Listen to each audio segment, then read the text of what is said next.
gotta tell us we're live, because if you don't tell us we're live, then like, is that even fair? Is it fair to let somebody be live and not tell them that you're live?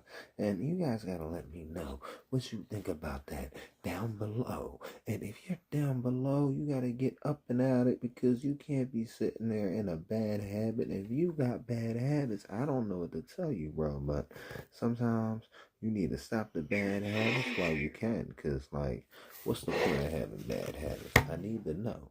Can we be friends? I don't know. Then we're going to find out what's going on today with a few things going on in the world. First, we're starting off on Trump's Twitter. The WhiteHouse.gov. The WhiteHouse.gov. Shutdown. Articles. The White House. October 1st, 2025. Democrats have officially brought on a full-blown government Hold on. I forgot one thing, guys. I forgot one thing. As you guys always know, I always forget that one thing. Hey, shout it out if you remember what I forgot.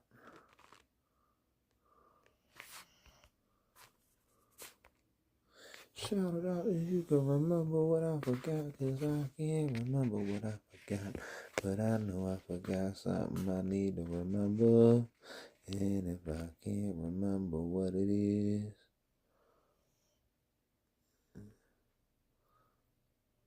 it was way more than 4. And the downloads, no. Device files, yes.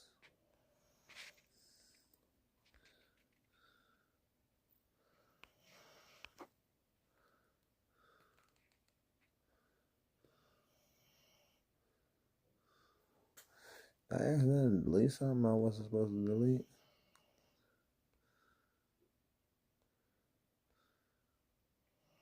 Welcome.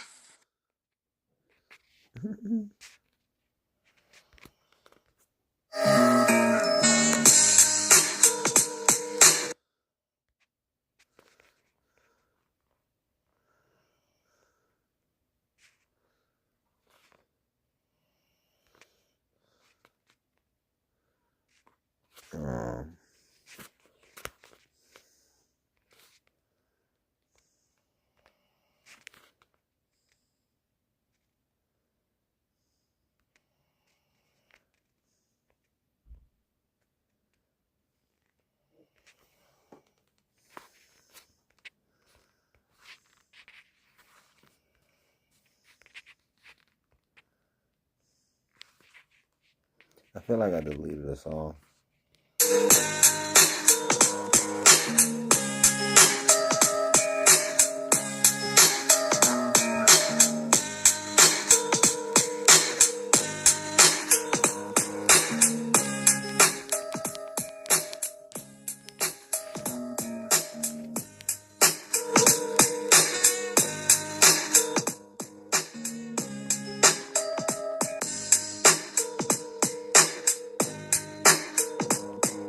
Democrats betray Americans with government shutdown.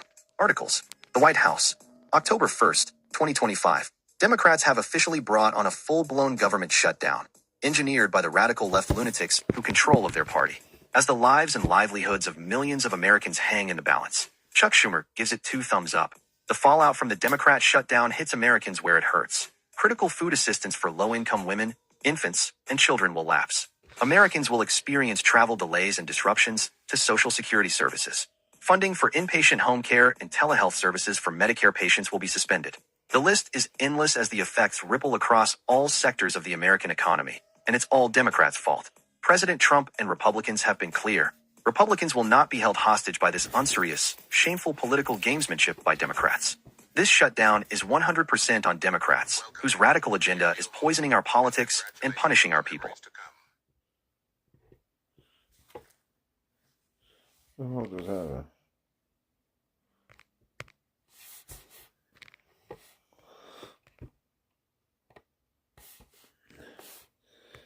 My bad, guys.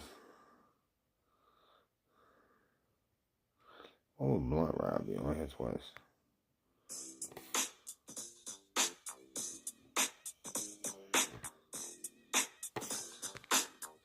My bad, guys. Democrats betray Americans with government shutdown. Articles. The White House.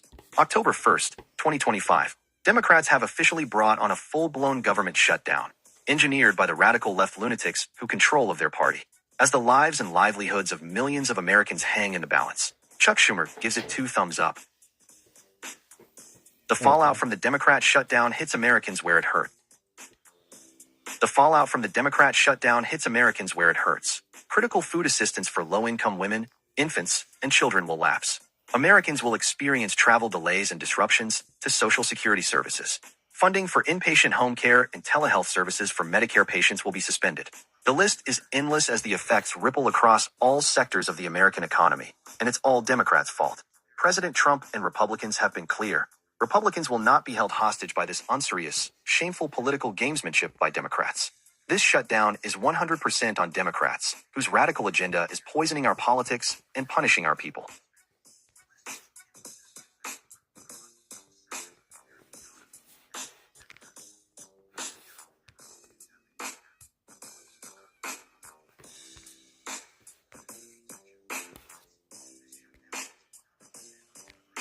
Presidential message on Yom Kippur. Briefings and statements.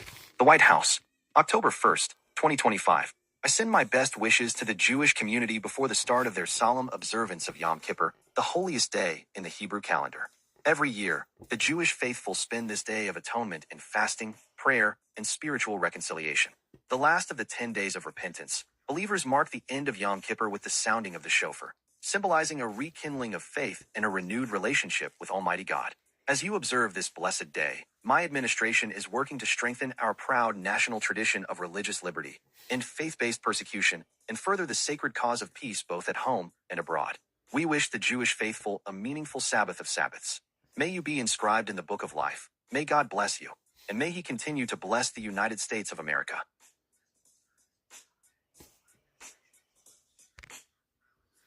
These are your words from your president, the one that likes to do whatever.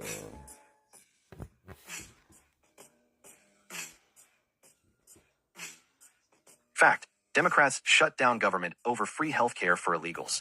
Article. Wow. That's pretty strange. Why would they do that? Because that don't make a lot of sense. Alright, yeah, we can turn it down a little bit. It makes that a little bit easier to read.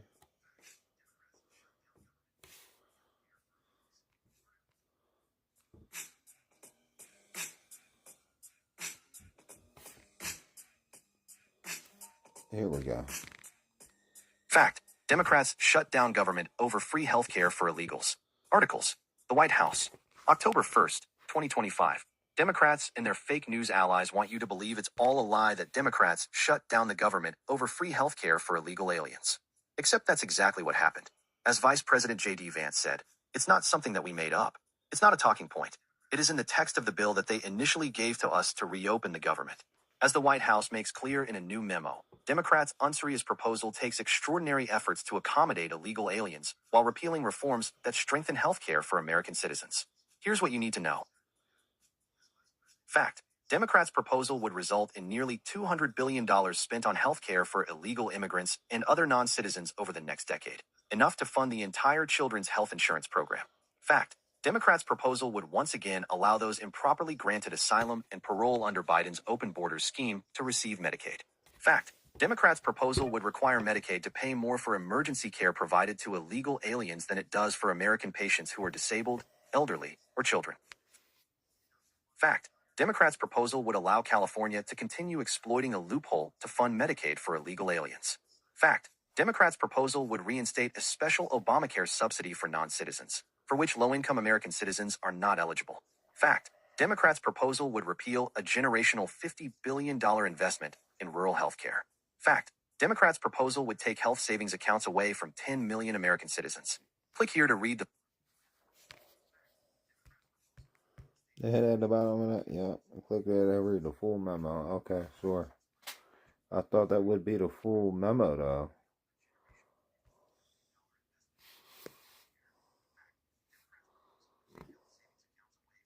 Global support for President Trump's bold vision for peace in Gaza. Articles. The White House. October 1st, 2025. President Donald J. Trump's groundbreaking plan for peace in Gaza has galvanized a chorus of international praise as the potential pivotal turning point.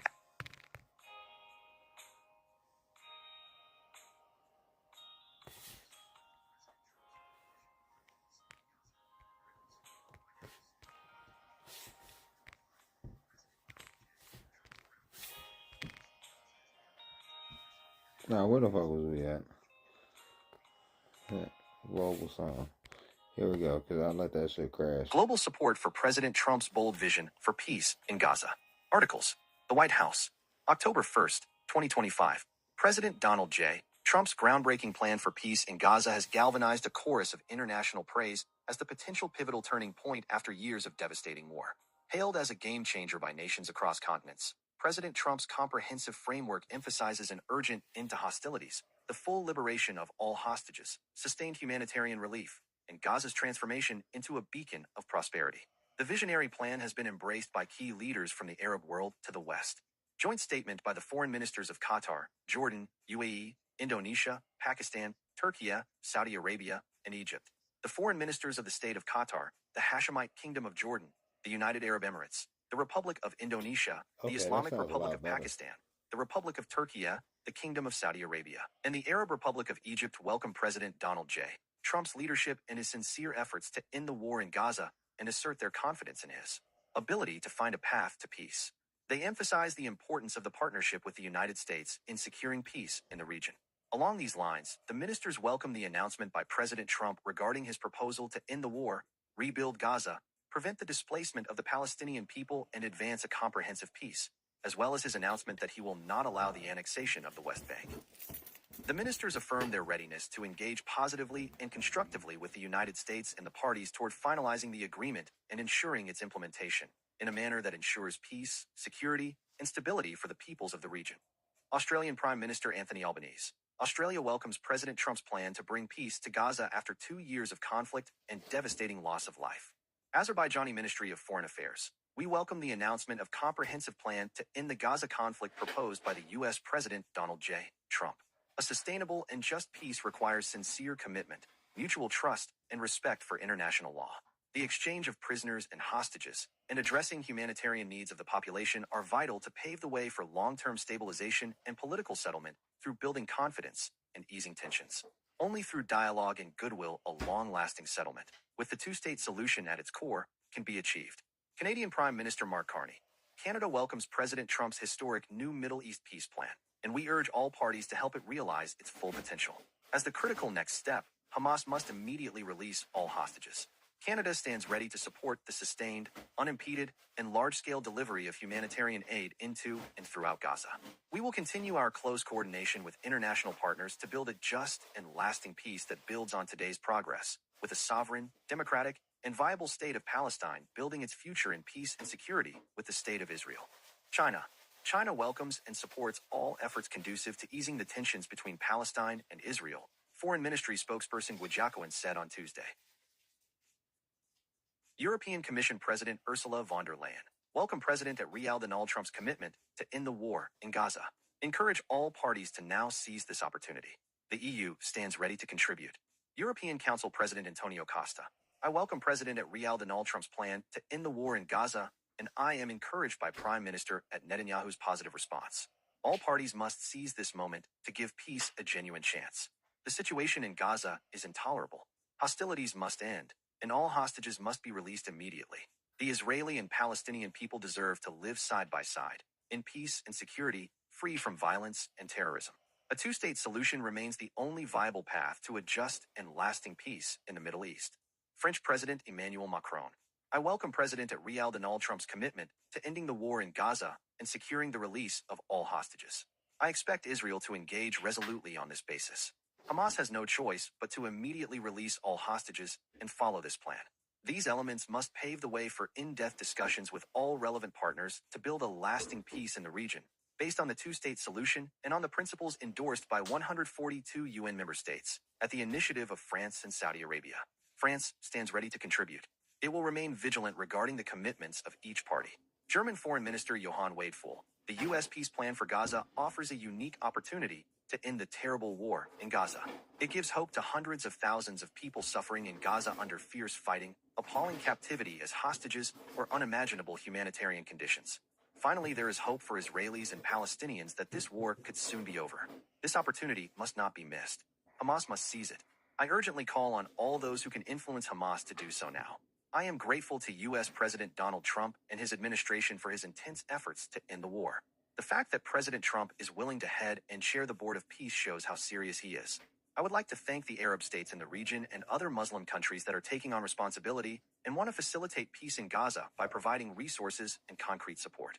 Indian Prime Minister Narendra Modi, we welcome President Donald J. Trump's announcement of a comprehensive plan to end the Gaza conflict. It provides a viable pathway to long-term and sustainable peace, security, and development for the Palestinian and Israeli people, as also for the larger West Asian region. We hope that all concerned will come together behind President Trump's initiative and support this effort to end conflict and secure peace. Italian Prime Minister Giorgia Meloni. The proposal presented today by the President of the United States, Donald Trump, may be a turning point in this process, allowing for a permanent cessation of the hostilities, the immediate release of all the hostages, and full and safe humanitarian access for the civilian population to be achieved. The plan, which Italy welcomes, presents an ambitious project for the stabilization, reconstruction, and development of the Gaza Strip, with the full involvement of regional partners. In this context, Italy is ready to do its part, in close coordination with the United States and European and regional partners, and it thanks President Trump for the mediation work and his efforts to bring peace to the Middle East. Japanese Prime Minister Shigeru Ishiba, I highly welcome President Donald Trump's leadership and efforts to end Gaza conflict and achieve peace. This is a significant step toward a two-state solution, including a ceasefire, improving the humanitarian situation, and releasing hostages. We expect all parties concerned to proceed in accordance with this plan. Kazakh President Kassym-Jomart Tokayev. President Kassym-Jomart Tokayev's press secretary, Ruslan Zeldabey, cited him as saying that Astana viewed the plan as a unique opportunity and a crucial step toward resolving the situation in the region. Zeldabey added that the plan could also strengthen interstate trust and establish a lasting and just peace in the region. Lebanese President Joseph Aoun. The President of the Republic, General Joseph Aoun, announced his welcome of the plan by U.S. President Donald Trump to stop the war in Gaza. He commended the efforts made to end the suffering of civilians and the innocent in the sector, to stop the bloodshed, and to work together for a stable and prosperous Middle East, based on the principles of human justice and dignity. Expressing his hope that this plan will gain the approval of those concerned as soon as possible, the president praises the realistic approach it adopted in addressing contentious and problematic issues. New Zealand Minister of Foreign Affairs Winston Peters. In our speech to the UN General Assembly over the weekend, we said, "We desperately want diplomacy to succeed, and we believe it is those countries with leverage who are most likely to achieve a breakthrough. That would show global leadership." New Zealand therefore welcomes the United States' comprehensive plan to end the conflict in Gaza as an example of such global leadership. We urge the parties to seize this important opportunity to end the conflict and implement the terms of the proposal fully. New Zealand wants to see an immediate end to this disastrous conflict. Pakistani Prime Minister Shehbaz Sharif. I welcome President Trump's 20-point plan to ensure an end to the war in Gaza. I am also convinced that durable peace between the Palestinian people and Israel would be essential in bringing political stability and economic growth to the region. It is also my firm belief that President Trump is fully prepared to assist in whatever way necessary to make this extremely important and urgent understanding to become a reality. I laud President Trump's leadership and the vital role played by Special Envoy Steve Witkoff in bringing an end to this war. I also strongly believe that the implementation of the two-state proposal is essential to ensure lasting peace in the region. Palestinian Authority. The Palestinian Authority welcomes the sincere and determined efforts of President Donald J. Trump to end the war on Gaza and affirms its confidence in his ability to find a path toward peace. It also underscores the importance of the partnership with the United States in achieving peace in the region. Spanish President Pedro Sanchez. Spain welcomes the peace proposal for Gaza promoted by the United States. We must put an end to so much suffering. It is time for the violence to cease, for the immediate release of all the hostages to take place, and for humanitarian aid to be provided to the civilian population. The two-state solution, Israel and Palestine, living side by side in peace and security, is the only possible one. Turkish President Recep Tayyip Erdogan. I commend U.S. President Donald Trump's efforts and leadership aimed at halting the bloodshed in Gaza and achieving a ceasefire. Turkey will continue to contribute to the process with a view to establishing a just and lasting peace acceptable to all parties. United Kingdom Prime Minister Keir Starmer, the new U.S. initiative to deliver an end to the war in Gaza is profoundly welcome, and I am grateful for President Trump's leadership. We strongly support his efforts to end the fighting, release the hostages, and ensure the provision of urgent humanitarian assistance for the people of Gaza. This is our top priority and should happen immediately. We call on all sides to come together and to work with the U.S. administration to finalize this agreement and bring it into reality. Hamas should now agree to the plan and end the misery by laying down their arms and releasing all remaining hostages. Together with our partners, we will continue work to build consensus to put into place a permanent ceasefire. We are all committed to a collective effort to end the war in Gaza and deliver a sustainable peace, where Palestinians and Israelis can live side by side in safety and security.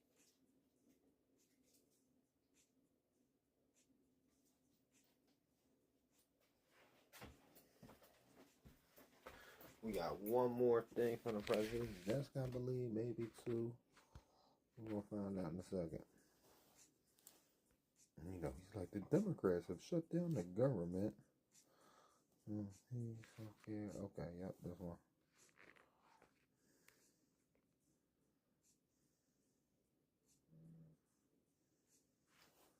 What is this y'all's all about?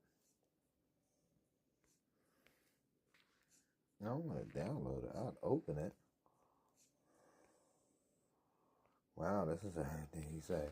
He's like, y'all is about to not get paid. And what's going on with this government shutdown? We got the live updates from the government shutdown. From the, Oh, that's not the whole thing. We're going to get these live updates, though. Government shuts down after Trump and Congress fail to reach deal. By Hannah Park, Michael Williams, Maureen Chowdhury, Elise Hammond, Aditi Sangal, Kit Marr, Morgan Rimmer, Manu Raju, Veronica Strakwilersi, Annie Grayer, and Tori B. Powell, CNN. Updated 10:17 p.m. Eastern Daylight Time, Wednesday, October 1st, 2025. Play. Video ad feedback. Video ad feedback. 228, source, CNN. Where things stand now. Shutdown, Day 1. The federal government shut down at midnight after a deadlocked Congress failed to reach a deal on funding. Republicans and Democrats are at odds over enhanced Obamacare subsidies. Who's impacted? Federal workers bear the brunt of government shutdowns, and the White House has said federal workforce layoffs are imminent. Agencies and activities deemed essential are still open, and we're tracking which programs are affected. Is the shutdown affecting you? Tell us about it. How long will it last? Senators are leaving town until Friday, meaning the government will be shut down at least until then, though likely longer. Time since shutdown, 0 days, 22 hours, 23 minutes, 35 seconds. All. Catch up, 95 posts. 6 minutes ago. Here are the national parks and monuments that are still open despite the government shutdown. From CNN staff. National Park Service Law Enforcement Ranger Greg Freeman opens a locked gate, closing vehicle access to the Shark Valley section of Florida's Everglades National Park as he drives into the park on Wednesday. Rebecca Blackwell/AP. Following the federal government shutdown today, states across the country have been scrambling to keep their national parks or monuments open to the millions of visitors that frequent them. Many of the nation's iconic landmarks are still open with reduced staffing and services. A contingency plan released by the U.S. Department of the Interior said national parks will stay partially open during the shutdown, a decision park advocates are sharply criticizing. Here are the major national parks and monuments that remain open to visitors. Grand Canyon National Park. The Arizona National Park will remain open, but some visitor services may be reduced, according to the park's X account. Statue of Liberty and Ellis Island. The Interior Department told CNN today that the administration would keep the Statue of Liberty open after New York Governor Kathy Hochul's office said the state would not fund its operations during the shutdown. The department also said Ellis Island will remain open. National Mall in D.C. The Lincoln Memorial and Thomas Jefferson Memorial will still be fully accessible through the shutdown, according to a news release from the Trust for the National Mall. The release also said the trust will raise private funds to help ensure national mall operations continue.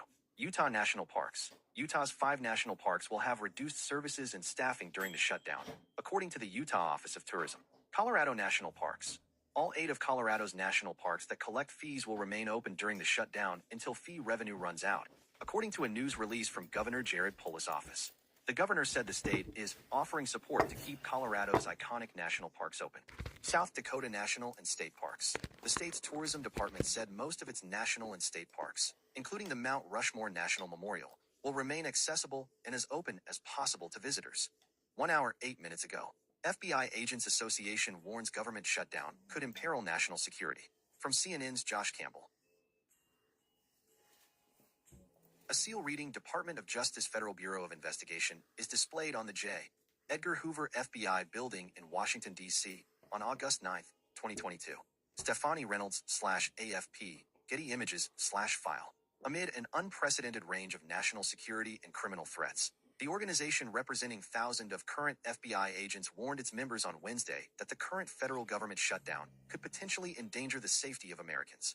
In a message to its members obtained by CNN, the FBI Agents Association said a shutdown can undermine the FBI's ability to perform its duties at a time when the country faces an unprecedented range of national security and criminal threats, from fentanyl trafficking and terrorism to violent crimes against children and cyber attacks. The group also warned that curtailed operational resources can disrupt investigations, surveillance, forensic analysis, and partnerships with state, local, and international law enforcement. Agent Association leaders said they also sent a letter to Congress asking that mission-critical federal law enforcement personnel working during the shutdown be exempt from having their pay withheld, noting a lapse in paychecks can threaten the financial stability of agents and further risk jeopardizing their security clearance. For FBI special agents, this is not a political issue, the group said. It is about fulfilling our mission, upholding the Constitution, and protecting the American people. 52 minutes ago. Trump continues touting shutdown will allow him to fire workers and cut Democratic projects. From CNN's Kit Marr. President Donald Trump took part in an interview with OAN that will air on Thursday. From OAN. President Donald Trump denied today that he wanted a government shutdown as an excuse to permanently cut Democratic programs and fire more federal workers. Well, there could be firings, and that's their fault, Trump said, referring to Democrats, in an interview clip released by One American News, OAN. We could cut projects they wanted, favorite projects, and they'd be permanently cut. A lot of people are saying Trump wanted this, that I wanted this closing, and I didn't want it. But a lot of people are saying it, because I'm allowed to cut things that should have never been approved in the first place, and I will probably do that, Trump said. While Trump did not have any public appearances today, the first day of the shutdown, he taped the OAN interview, which is set to air in full tomorrow night. 2 hours, 24 minutes ago. Trump administration canceling nearly $8 billion climate funding in mainly Democratic-led states. From CNN's Kit Marr. Billions of dollars of climate funding in mainly Democratic-led states will be canceled, according to the Office of Management and Budget Director Russ Vought. Nearly $8 billion in green new scam funding to fuel the left's climate agenda is being canceled. More info to come from Energy. The projects are in the following states: CA, CO, CT, DE, Hawaii, Illinois, MD, MA, MN, NH, NJ, NM, New York, or VT, WA. Vought posted on X earlier on Wednesday. All but 2 of the 16 states targeted have Democratic governors. New Hampshire Governor Kelly Ayotte and Vermont Governor Phil Scott are Republicans. It's not yet clear which projects are being impacted. CNN has reached out to the Department of Energy for comment. Earlier today, Vought also announced on X that roughly $18 billion in New York City infrastructure projects have been put on hold to ensure funding is not flowing based on unconstitutional DEI. Top congressional Democrats, Senate Minority Leader Chuck Schumer and House Minority Leader Hakeem Jeffries, both hail from New York. 3 hours, 13 minutes ago. GOP Representative Mike Lawler objects to Trump administration plans to target New York projects. From CNN staff. Representative Mike Lawler speaks to reporters as he arrives for a House Republican caucus meeting at the U.S. Capitol on May 15th in Washington, D.C. Kevin Deitch/Getty Images. Representative Mike Lawler is objecting to Trump administration plans to target projects in New York amid the government shutdown. Congressman Lawler strongly opposes these harmful cuts. A statement the New York Republican posted to X said. The statement did not specify exactly which funding cuts the congressman was referring to, but comes after White House Budget Chief Russ Vought announced on Wednesday that roughly $18 billion in New York City infrastructure projects were being put on hold. Vought also said that nearly $8 billion in green new scam funding to fuel the left's climate agenda is being canceled, pointing to projects in New York as well as other states. My office has been actively engaged with the White House since Tuesday morning to push for the reversal of both of these decisions and restoration of full funding. The congressman wrote on X. We will continue working with the administration and my colleagues in Congress to make sure New York gets the support it needs to protect its residents and strengthen our economy. Bottom line. We should not be cutting this crucial counterterrorism and infrastructure funding. 3 hours, 27 minutes ago, DC businesses offer deals to help federal workers during government shutdown. From CNN's Karina Murray, Emily R. Condon, and Alina Fayez. As the government has shut down with no clear end in sight, businesses in Washington, D.C. are offering federal workers happy hours, including drinks, morning coffee, and food deals, according to social media posts seen by CNN. D.C. is home to almost 50,000 federal workers, which is over 13% of the city's workforce, according to the most recently available data from the Economic Policy Institute from March.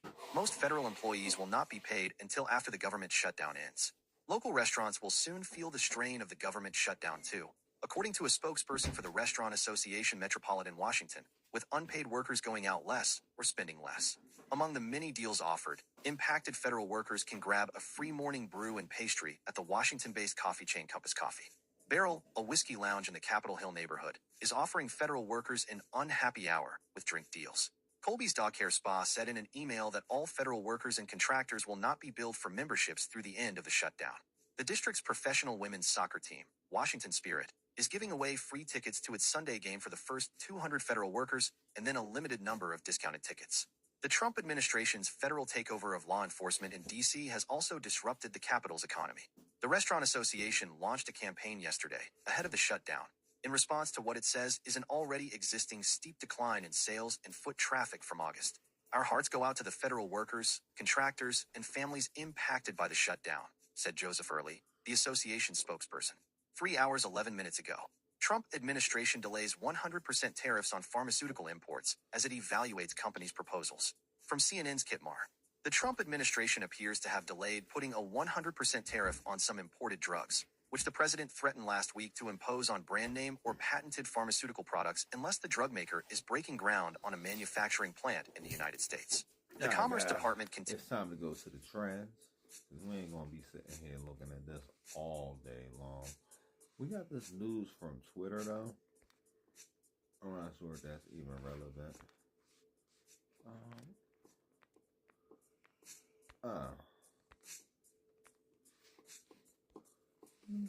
So you got like sneak peeks ahead of what's about to happen. You got some sneak peeks ahead about what's about to happen, chat. Now, how are you guys doing tonight? You're on here with me. I'm your host. I'm the host with the most, even though I have the least. And if you can't understand that, I might just be a fool that you come on here to talk to so y'all can get your news. So, like, I say a little bit of this, I say a little bit of that, I say a little bit of everything. And I'm debating on, should I go on camera?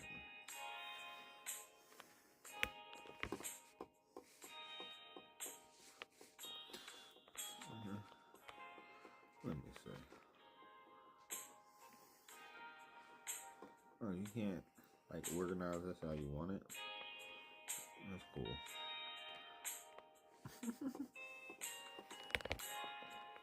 I can't use a green screen like this, though. That's cool. That's cool. You see the trending stuff below me, right? Let me see how my voice is. I do gotta turn all the way up. Okay. Kelsey Mitchell is injured. Who is Kelsey? Who is Mitchell? Why are they injured? I need to know, Chad. Let's find out. Kelsey Mitchell exits with rhabdomyolysis in Game 5 loss. Play. Kelsey Mitchell has to be helped off after injury, 118. During the third quarter, Kelsey Mitchell sustains an injury. A stretcher is brought out, but she's able to walk off with assistance. 118. Las Vegas. Indiana Fever guard Kelsey Mitchell exited Tuesday's Game 5 semifinals matchup against the Las Vegas Aces midway through the third quarter and was ruled out because she was feeling a numbness/paralyzing feeling in her legs. Indiana battled back despite missing its star and trailing by as many as 9 after her departure, forcing overtime before falling 107-98 in the playoff elimination game. Fever coach Stephanie White said post-game that Mitchell, who finished 5th in MVP voting, experienced a lot of lower body cramping and was transported to a hospital to receive fluids. She was released late Tuesday night and will remain under the supervision of the Fever medical team.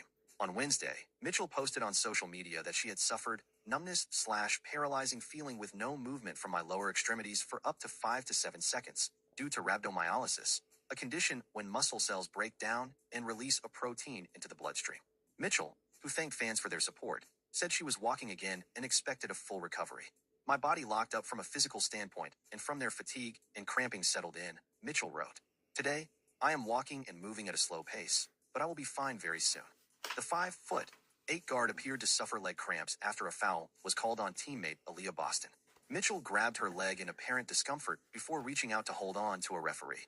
She lay on the floor, where she was tended to by team personnel and surrounded by teammates holding up towels to give her privacy. A stretcher was brought onto the court, but Mitchell did not use it, instead leaving with assistance after approximately 5 minutes. Mitchell was the Fever's leading scorer this season, averaging 20.2 points in the regular season and 23.3 in the playoffs. She became the second player in league history to total 100 points over their first playoff semifinal appearance. She's just had a phenomenal season, said Aces star Aya Wilson, the 4-time league MVP. I really hope the Indiana Fever take care of her. She's a phenomenal person, and I hate seeing her go down. The scene was an eerily familiar one for the Fever, who had 5 players, including star guard Caitlin Clark, ruled out for the season because of injury. Indiana was also without Damiris Dantas for the playoffs because of a concussion. We already did it, 6 times already. So what's the 7th time, honestly? Forward Brianna Turner said. I guess we were prepared for it. The team still managed to overcome those absences to snag the number 6 seed, make its first semifinals since 2015, and take the 2-time champion Aces to the brink on their home floor. Unfortunately, we have a lot of experience in rallying around teammates, White said. This group is all hard. Man, it's just really hard to put into words. They're just special. Not only were the Fever without Mitchell for the majority of the second half, but after they rallied to tie the score late in the 4th, Boston fouled out with 26.4 seconds remaining in regulation.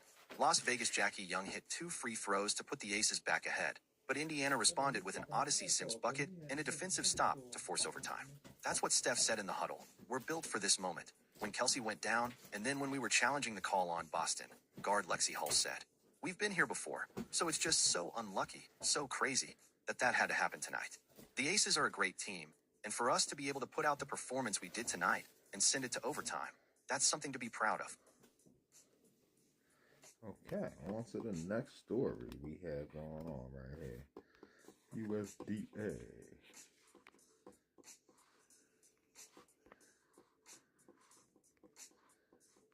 More pain for U.S. farmers as government shutdown halts payments. Corn crops are seen being harvested from inside of farmers combined in Eldon, Iowa, U.S. October 5, 2019. Reuters/Kia Johnson/file photo purchase licensing rights, opens new tab. Summary. USDA to stop processing farm loans, making payments to farmers. New applications for disaster relief are not being accepted. Shutdown hits farmers at sensitive time, with harvest underway. Washington, October 1st, Reuters. The U.S. federal government shutdown that began Wednesday will halt some payments to farmers and delay access to federal farm loans. The latest blow for producers already facing low crop prices, record high debts, and a trade war at the height of the fall harvest.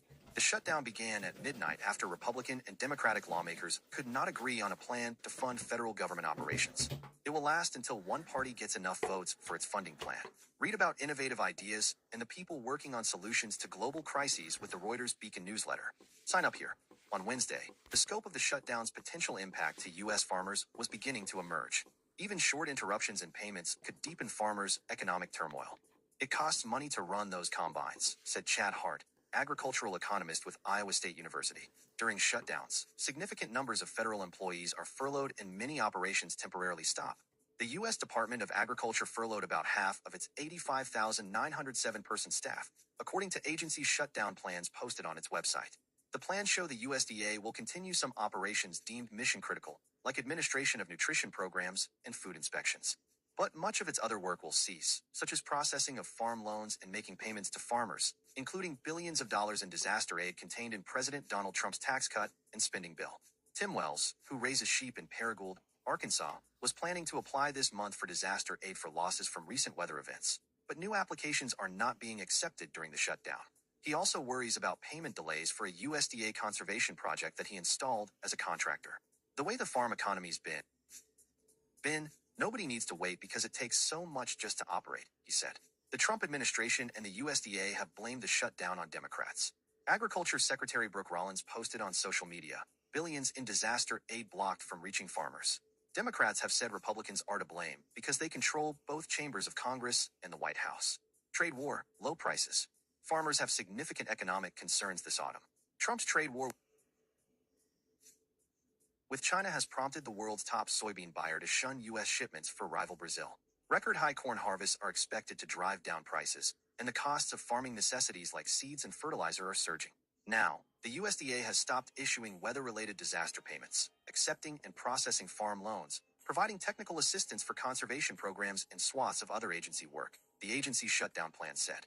It will also not process annual commodity and land conservation payments, typically issued by or in October, or advance money for loans the agency has already approved, according to the plan. The USDA was in the process of issuing the last round of payments to farmers from the $10 billion Emergency Commodity Assistance Program, a one-time economic assistance payment to some commodity farmers in the days before the shutdown. For farmers told Reuters they had received payments on Tuesday night, and while the amount of money was small in some cases, it would aid them through the shutdown. The timing of this shutdown is particularly disruptive because farmers often rely on USDA loans to pay for machinery, fertilizer, and other expenses during harvest season, said economist Hart. Farmers planning for next year's growing season could also hit roadblocks, said Zach Duchenos, administrator of the USDA's Farm Service Agency under the Biden administration. If you're trying to buy land with an FSA, Farm Service Agency, loan, you could have that opportunity disappear, Duchenos said. Reporting by Leah Douglas in Washington and PJ Huffstutter and Julie Ingwerson in Chicago. Editing by Emily Schmall and David Gregorio. Our standards, cool. the Thomson Reuters. That was pretty cool, guys. How do you guys feel about that? I don't feel nothing about that. You know why I don't feel nothing about that? Because I'm going to hit this. And we're going to go right here. We're going to go back.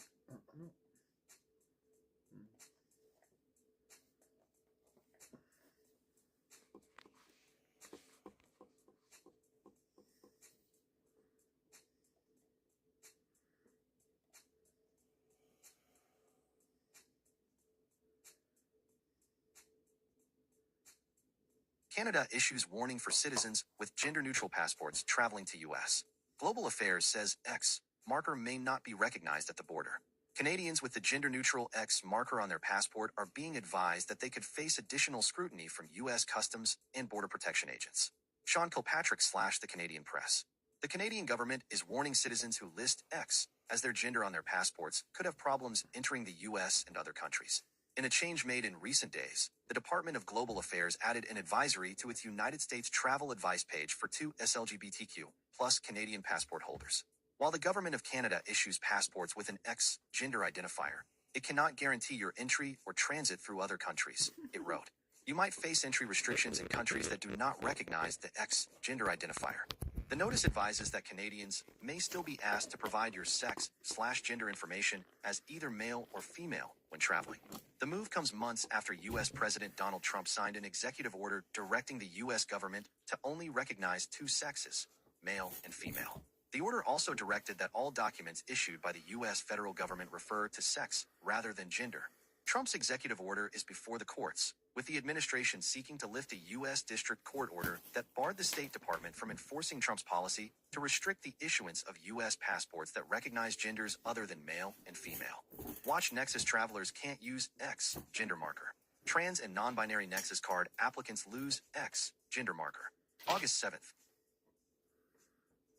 Duration 1 to 31 according to the Canada Border Services Agency. The U.S. Customs and Border Protection changed the application for Nexus cards in February following U.S. President Donald Trump's executive order that the U.S. will only recognize male or female on documents, such as visas and passports. In January, the Canadian government said an estimated 3,600 citizens have listed X as their gender on their passports, an option that has been available to Canadians since 2019. Alexander Fournier, a spokesperson for the Department of Global Affairs, said late Wednesday afternoon that the department added the same notice to its advisories for all destinations on September 23rd, although the page for the U.S. said it was changed on September 29th to add updated information on two LGBTQ+ persons. The department has not yet responded to questions from CBC News regarding what prompted the change, whether there had been any incidents, and how many Canadians currently have their gender indicated as X in their passports. Jennifer Young, spokeswoman for the U.S. Embassy in Canada, said the current U.S. government shutdown prevents the embassy from commenting on the change. Due to the current lapse in appropriations, we are not in a position to provide comment or schedule interviews at the time, she wrote in an email. This is the latest move by Global Affairs to increase its warnings about traveling to the United States. In 2023, the government updated its travel advisory after a number of U.S. states adopted anti-2S LGBTQ+ laws, warning Canadian travelers of laws that criminalize same-sex activities or target people because of their sexual orientation or gender identity. Earlier this year, the Canadian government's travel advisory was updated to warn of the prospect of additional scrutiny when entering the U.S. In August, the Canada Border Services Agency advised that Canadians who apply for a new Nexus Trusted Traveler card or renew existing cards would no longer be able to list X as their gender.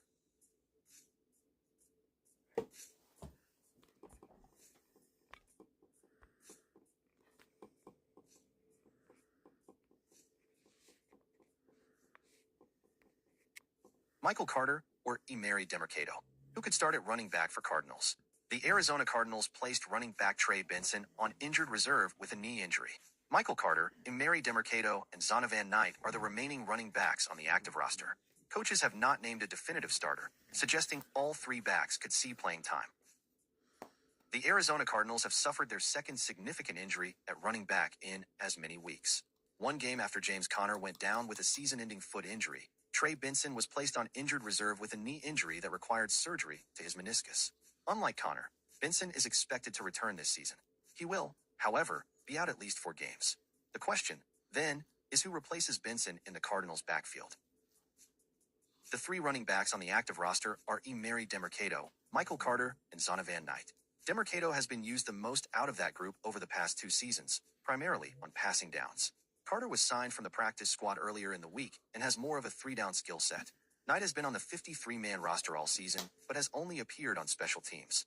Put it all together, and it's a murky situation, but there were a few useful hints on Wednesday, October 1st, the Cardinals' first full practice day of the week.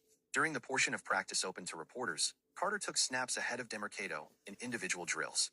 During the regular season, team drills take place behind closed doors. Then, in the locker room after practice, Carter hinted that he could be the starter. It's been a lot, Carter said. You go from Pat Tillman, Scout Team Player of the Week award, one week to starting the next.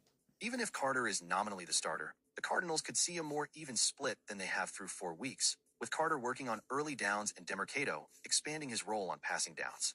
Prior to those developments, head coach Jonathan Gannon and offensive coordinator Drew Petzing were both asked whether Demercado would take on a 3-down workload, or if they see the position as more of a mix now. Neither coach committed to a true starter at the position. I don't know, Gannon said. We'll see how the week goes. But we obviously know we've got to pick up that role. But feel good about Bam and Emery and Mike Carter. I'm sure all 3 of them will play. Added Petzing. I feel really good about just about everybody we have in that room. If you look at what they've done throughout preseason, throughout their time in this building, I think all of them can handle the rock. I think they can protect on 3rd down. I think they're dynamic out of the backfield. So it could be any combination of those 3.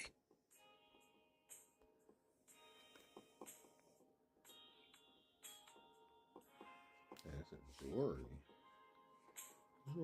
Jury selection begins in trial for woman accused of killing toddler at North Olmsted Giant Eagle, Cleveland, Ohio, WODO. Jury selection in the trial for the woman accused of murdering a toddler at the North Olmsted Giant Eagle began Wednesday in Cuyahoga County Court of Common Pleas.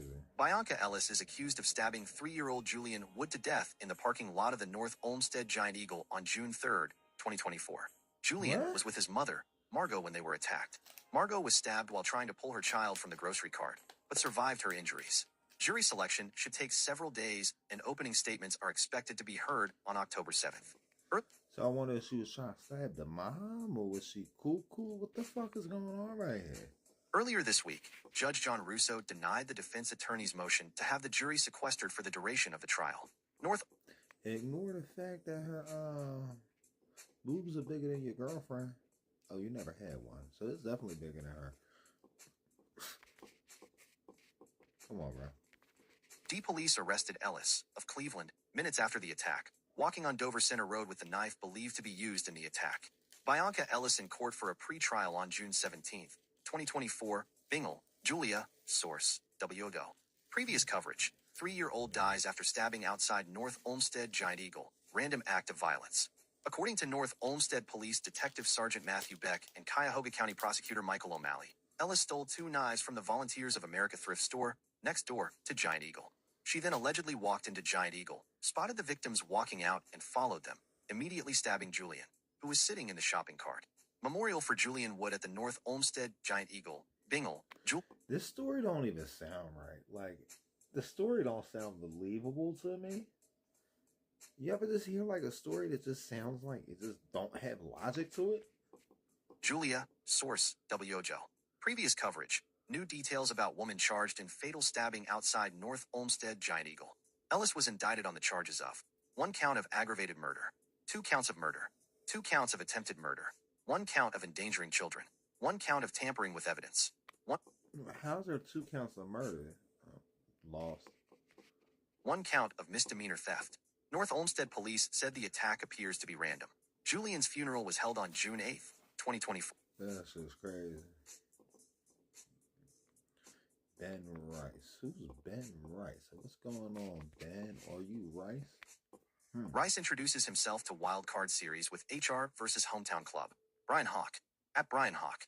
New York. Ben Rice waited his whole life for this. Yankees. Hey, Brian, did you get paid off the Hawk tour? Yankees Red Sox on a postseason stage. The youngster in pinstripes facing the team he grew up following from Cohasset, Massachusetts. Rice made the most of his first playoff moment, launching a Brian Bello cutter into the right field seats for a 2-run first-inning homer that sparked instant electricity in Wednesday night's 4-3 victory that forced a deciding Game 3 in the American League Wild Card Series. It was a full-circle moment for Rice, who once scribbled, "Yankees rule," on the pesky pole at Fenway Park and wore a Derek Jeter replica jersey for his first-grade photo day. Now, instead of a tourist in the stands, he's the one creating Yankee Stadium memories. I just want to know, if the Yankees rule, why are they never in the World Series? The blast represented a continuation of a late-season surge that included a pair of homers in Sunday's game 162 against the Orioles. Rice concluded his first full Major League season, slashing .255, .337, .499 with 28 doubles, 26 homers, and 65 RBIs across 138 games. Despite that performance, Rice was on the bench for Game 1 against Boston left-hander Garrett Crochet. Manager Aaron Boone has said he will start Paul Goldschmidt at first base against all left-handed starters this postseason, adding that the club also preferred Austin Wells behind the plate. Home run on first career postseason pitch seen since 2000. 2025 LWCS G2 Ben Rice, 2024 ALDS G1 Lane Thomas, 2022 and LWCS G1. We out on this one. We out on this one, chat. We out on this one. I think this is an Olympic. An Olympic. You guys like the Olympics? Phenomenal. Odegaard given total freedom to shine. Media caption. Champions League highlights. Arsenal 2-0 Olympiacos. By Alex Howell, Arsenal reporter at Emirates Stadium. Mikel Arteta wants Arsenal captain Martin Odegaard to be a risk-taker to make a greater creative difference for the side. The Norway midfielder's display in Wednesday's 2-0 Champions League win over Olympiacos proved why he is such a crucial figure for the Gunners. Odegaard had a hand in both goals, scored by Gabriel Martinelli and Bukayo Saka, and manager Arteta has given the 26-year-old total freedom to show off his talent after a disrupted start to the season with a shoulder injury. "I think that creativity is his nature," said the Spaniard. "It doesn't bring any pressure to him, as it is his best ability to generate things that not a lot of players can do. He has my total freedom from my side to explore and take risks and to feel the movement and how he generates spaces, and he has done that the last 2 games." Odegaard was first hurt in the 5-0 Premier League win over Leeds, and then injured the same shoulder when he fell awkwardly following a challenge in the first half of the victory over Nottingham Forest. He missed 3 games but returned as a substitute in the dramatic 2-1 win over Newcastle on Sunday, where his passing and attacking drive was a factor in his side's comeback. Odegaard also delivered the stoppage time corner, which defender Gabriel headed in to snatch all 3 points at St. James Park. Media caption. He's a complete player who makes Arsenal tick, but on Odegaard. Starting against Olympiacos, Odegaard dictated play alongside Martin Zubimendi and Mikel Merino and, as well as providing chances, he was denied a goal by a superb Konstantinos Tsalakis save and follow-up block by defender Panayotis Retsos. "He has all the license in the world to go forward," said Arteta, "and to play with that freedom and with that level of play, level of threat. Not only with the passes, the way he was taking the ball and carrying the ball and making runs and arriving in dangerous areas. He put 3 people through to score a goal. He should have scored a goal as well. Great to have him back. He played some very good minutes in Newcastle to help us win the game, and I think here, he was phenomenal. Arsenal have changed their style of play this season, adopting a more direct approach to get the most out of their new signings, and particularly striker Victor Gyökeres. The Swede's strong burst into the box ended with Salakis pushing the finish on to the post, and Martinelli tapped in the rebound for the 12th minute opener. It followed a pass from Odegaard, who said, "That is what I want to do, especially with those forward players, especially with Victor, who is so aggressive and always a threat."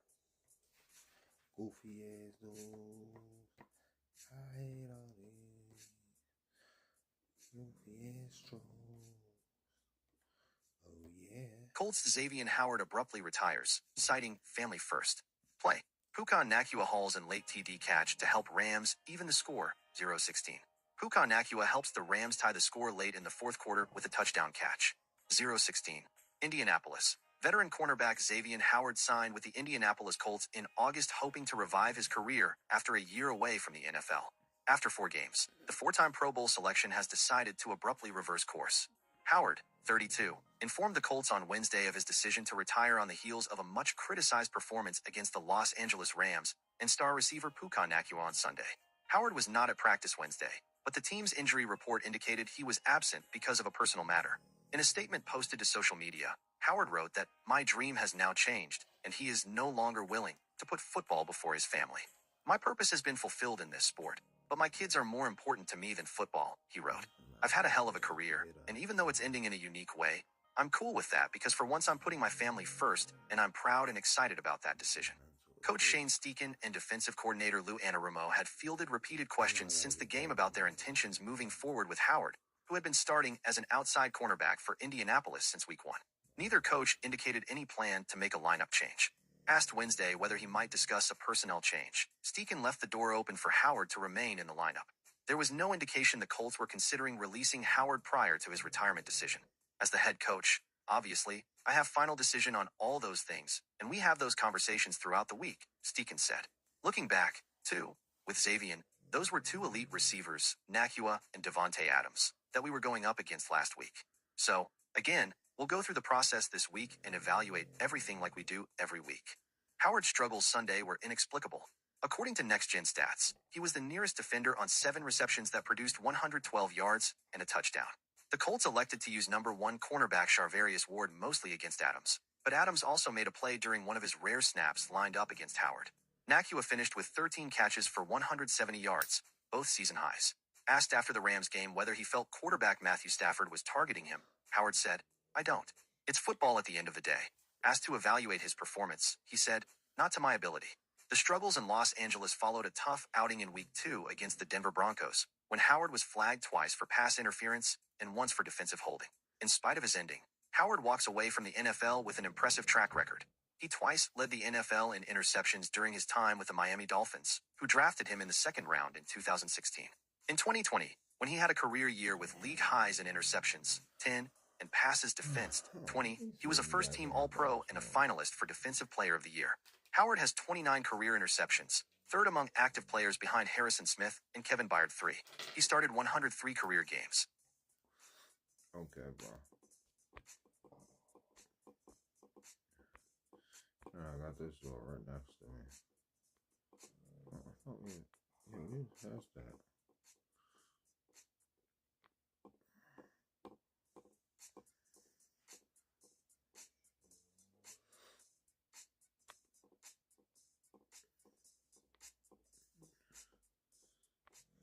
Live updates. Reds look to keep season alive in wild card series against Dodgers.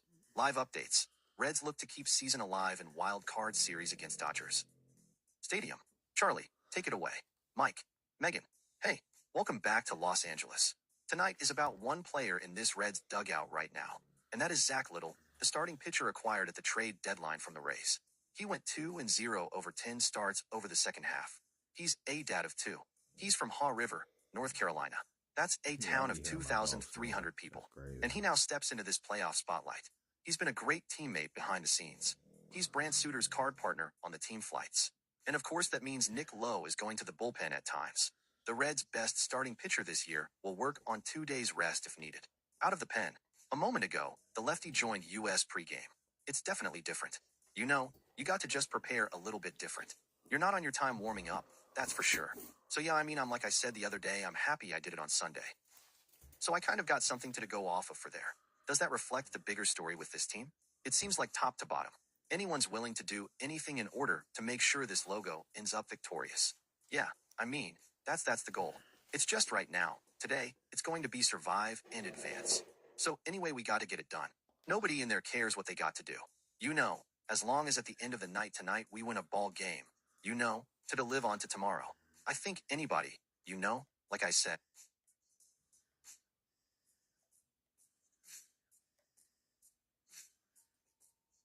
What is this? This seems interesting. Why the Twisted Tale of Amanda Knox ended on an ambiguous confession. Showrunner KJ Steinberg dives into the 8-episode Hulu drama's retelling of Amanda Knox's story and explains what she hopes viewers take away. The sentiment is largely, I didn't know. I thought I knew. And what I'm learning is really disturbing. Grace Van Patten as Amanda Knox in the finale of The Twisted Tale of Amanda Knox. Disney/Andrea Micone. This story contains spoilers from the season finale of The Twisted Tale of Amanda Knox, Liberta. KJ Steinberg researched the story of Amanda Knox for 3.5 years in preparation for Hulu's The Twisted Tale of Amanda Knox, all culminating in a season finale that the showrunner proudly admits isn't typical of a true crime show. The 8-episode drama could have ended after its 6th episode, when Knox, played by Tell Me Lies star Grace Van Patten, saw her murder conviction overturned on appeal after a years-long, harrowing legal journey following the killing of her roommate, Meredith Kircher, in Perugia, Italy. Instead, the series that counts Knox herself as a producer followed Knox home after that verdict and her newfound freedom, and eventually circled back to how the show opened, with Knox reaching out to the man who helped convict her, former prosecutor Giuliano Magnini. Knox co-wrote the finale, Liberta, with Steinberg. It was really epic that these two unlikely-to-meet people would come to define each other's life in this really interesting and really profound way. So, of course, we had to follow her home. Steinberg tells The Hollywood Reporter of Knox corresponding with, and then rough seeing some of the correspondence, I learned that, at least in my opinion, it was he who needed her to absolve him. Grace Van Patten as Amanda Knox in the finale of The Twisted Tale of Amanda Knox. Disney/Andrea Micone. This story contains spoilers from the season finale of The Twisted Tale of Amanda Knox, Liberta. KJ's. I ain't gonna spoil you guys. I don't get paid enough for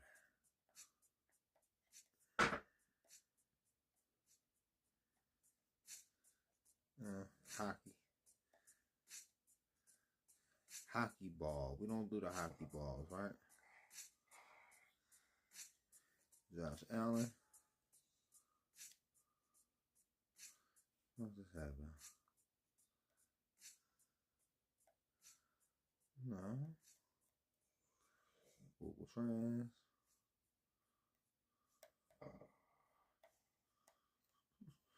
I don't know what happened, chat.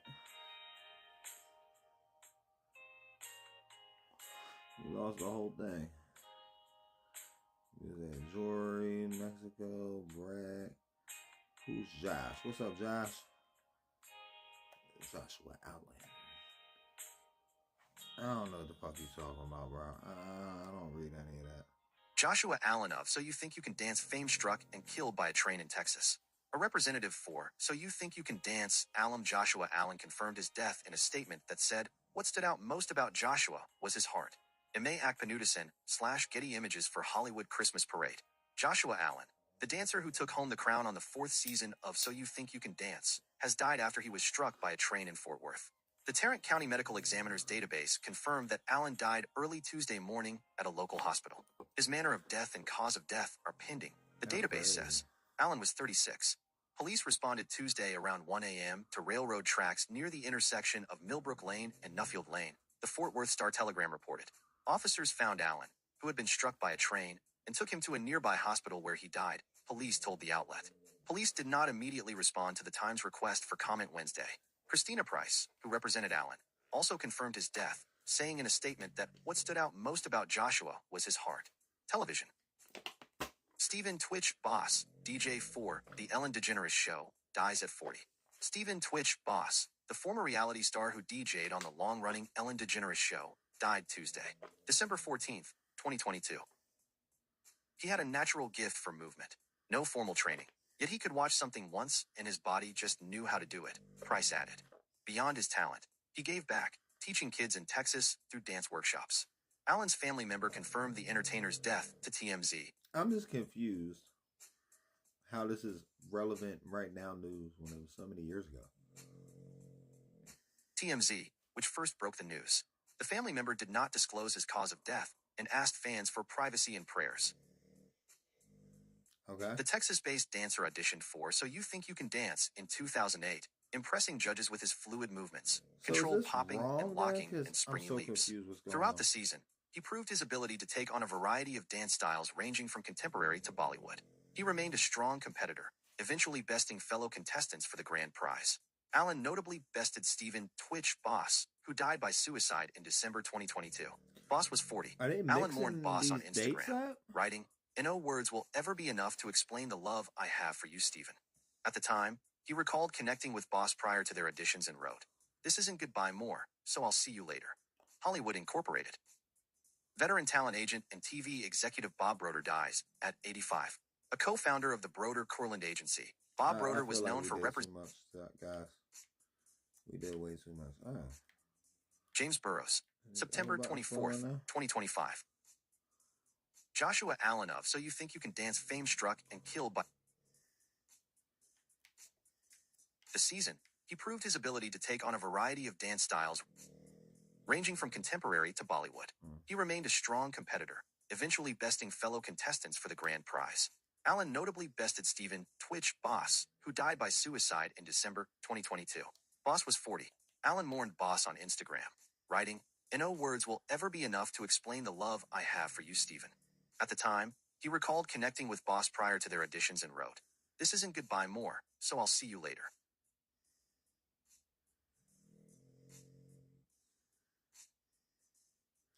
Yeah, there's more sports. Yamato. What is Yamato? It's another sports thing. It's more sports. How do we get away from the sports chat? We hit the backspace. The 25th Amendment. Oh, they trying the 25th Amendment Trump again?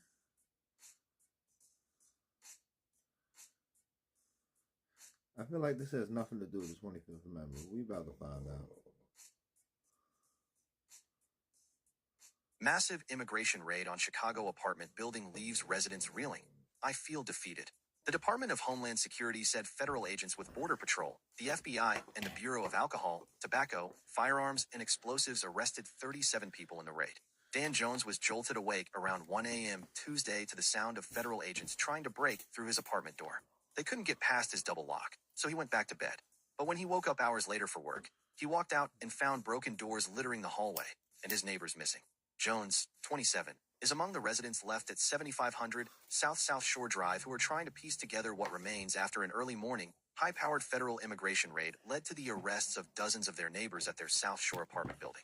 Armed federal agents in military fatigues busted down their doors overnight, pulling men, women, and children from their apartments, some of them naked, residents and witnesses said. Agents approached or entered nearly every apartment in the 5-story building, and U.S. citizens were among those detained for hours. When he got home from work, Jones... That's a little crazy. That's a little bit crazy. Like, why ain't they running up in the massage parlors? That's just what I want to know. Like, run up in the massage parlor, okay? Okay. Said he entered his unit to find all of his electronics and furniture missing, and all of his clothes and shoes thrown on the floor. Jones said he had no idea who took his belongings and hadn't received answers from Chicago police. "I'm pissed off," Jones said. "I feel defeated because the authorities aren't doing anything."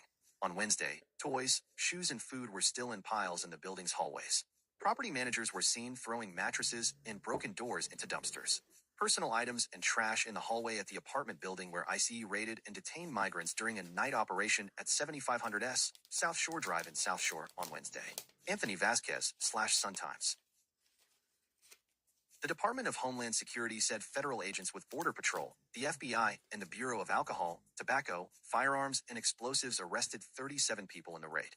DHS said some of those arrested are believed to be involved in drug trafficking and distribution, weapons crimes, and immigration violators. The feds also claimed the South Shore neighborhood was a location known to be frequented by Trenda Aragua members and their associates. But DHS gave no evidence to support the assertion, and authorities did not confirm that any of the people arrested were members of the Venezuelan gang. Alleged Trenda Aragua members have been charged and detained in the city as recently as August. But the Chicago Sun-Times has found little evidence tying them to violence in Chicago. Roderick Johnson, 67, is one of many residents who were detained by federal agents during the South Shore raid. A U.S. citizen, he said agents broke through his door and dragged him out in zip ties. Johnson said he was left tied up outside the building for nearly 3 hours before agents finally let him go. I asked agents why they were holding me if I was an American citizen, and they said I had to wait until they looked me up, Jones said. I asked if they had a warrant, and I asked for a lawyer. They never brought one. Video taken. Yeah, I would snap the fuck out. They do some shit like that to me, I'm probably gonna snap the fuck out. You know what I mean? I wouldn't make them pussies put me in jail. Like, you gonna put me in handcuffs for what, bro? Near 75th Street and South Shore Drive showed federal agents in large vehicles gathered on the street near the building. Some wore U.S. Border Patrol uniforms. Others had FBI logos. A spokesperson for Chicago's FBI field office. I'll say this one time, and I'll never say it again, right? Because, like, I'm off this shit anyway. But for one, they should be running up in massage parlors. Because, like, if you're trying to end human trafficking and you're not running up in massage parlors, but you're running up in everything the fuck else, you're fucking goofy, right? Number two, how do you solve for illegal immigration? You offer a pathway to citizenship. You have everybody come in to re-up their visa. And then it makes it a lot easier to deport people that don't have documents. You know what I mean? You get everybody a fucking visa. And then you send your fucking ICE immigration and people out with their motherfucking scanner thing or whatever, right? Because you can't be running up at people's fucking houses or whatever. Like, people still have rights. And I hear a lot of people talking about how illegal immigrants don't have rights. A constitutional right is supposed to be a right given by God. So it's like, I don't understand. Like, there's like 2 or 3 Republicans that I know that be on this platform that also believe that illegal immigrants still have fucking human rights. You know what I mean? Insurance is not a fucking human right. But to be able to say whatever the fuck they want, like, it's common sense. Confirmed the Bureau was present to support a targeted immigration enforcement operation carried out by Border Patrol. The raid is one of the largest operations executed since President Donald Trump's administration announced the launch of Operation Midway Blitz on September 8th, bringing a flood of federal immigration officers to the Chicago area to conduct raids and arrests. A similar raid was carried out in suburban. You need to just make them do checking in. You know what I mean? Like, if you gave them all a pathway to citizenship and you treat them like you treat motherfuckers coming home on parole, all the criminal fucking aliens or whatever you talking about that you want to deport would come in, and then you would have them called up because either they going to miss their fucking weekly appointment or this is going to happen and that's going to happen, but you already got them in to get their prints. Like, you're fucking goofy. You're fucking goofy.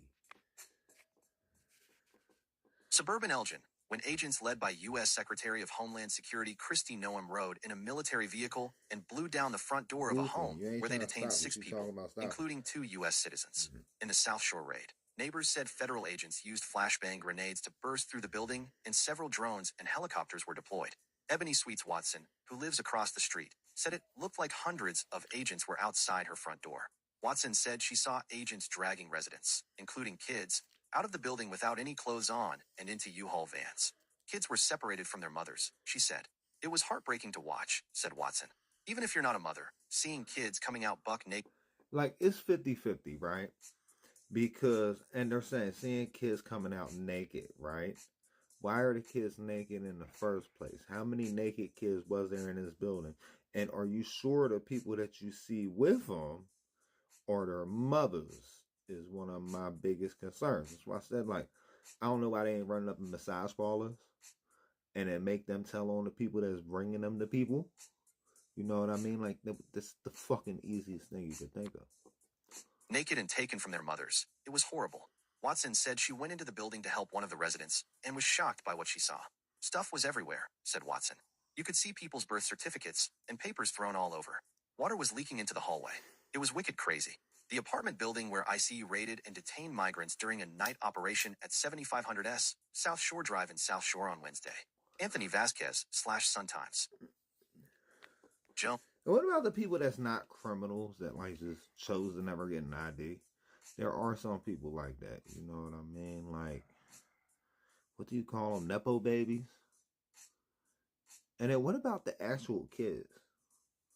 Like, I'm so fucking confused. I'm so fucking confused by this.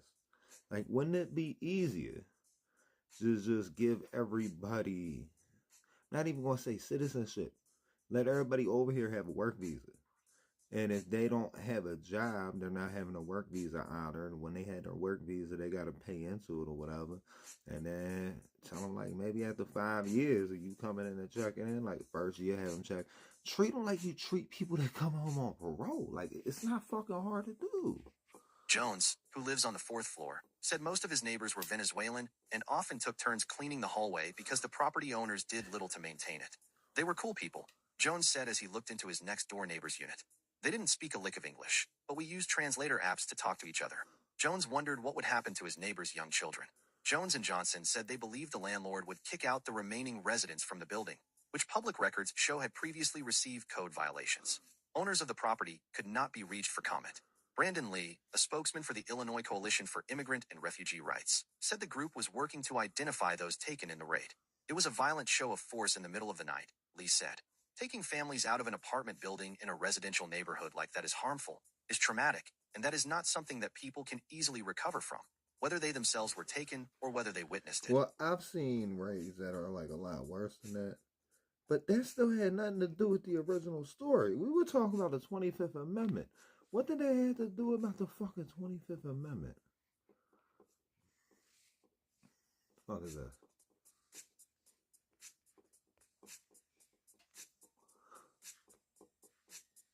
What are we watching?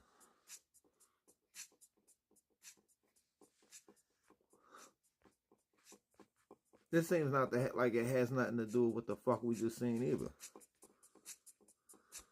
Received word.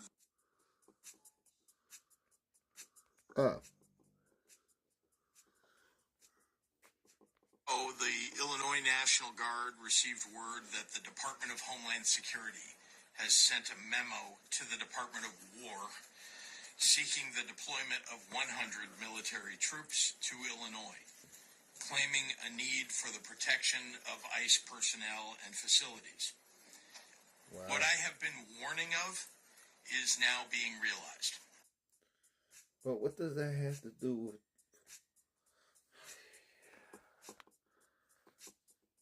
I'm just hoping this ain't no bullshit that we got clickbaited into. Over the weekend, we received.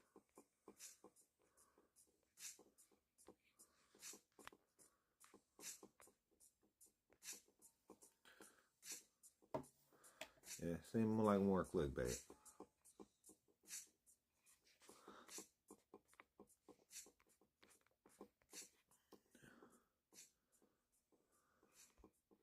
No, we was exploring the 25th Amendment.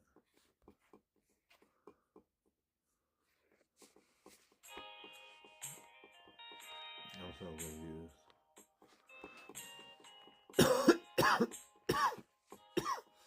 So the 25th Amendment's trending, but nothing about the 25th Amendment's trending.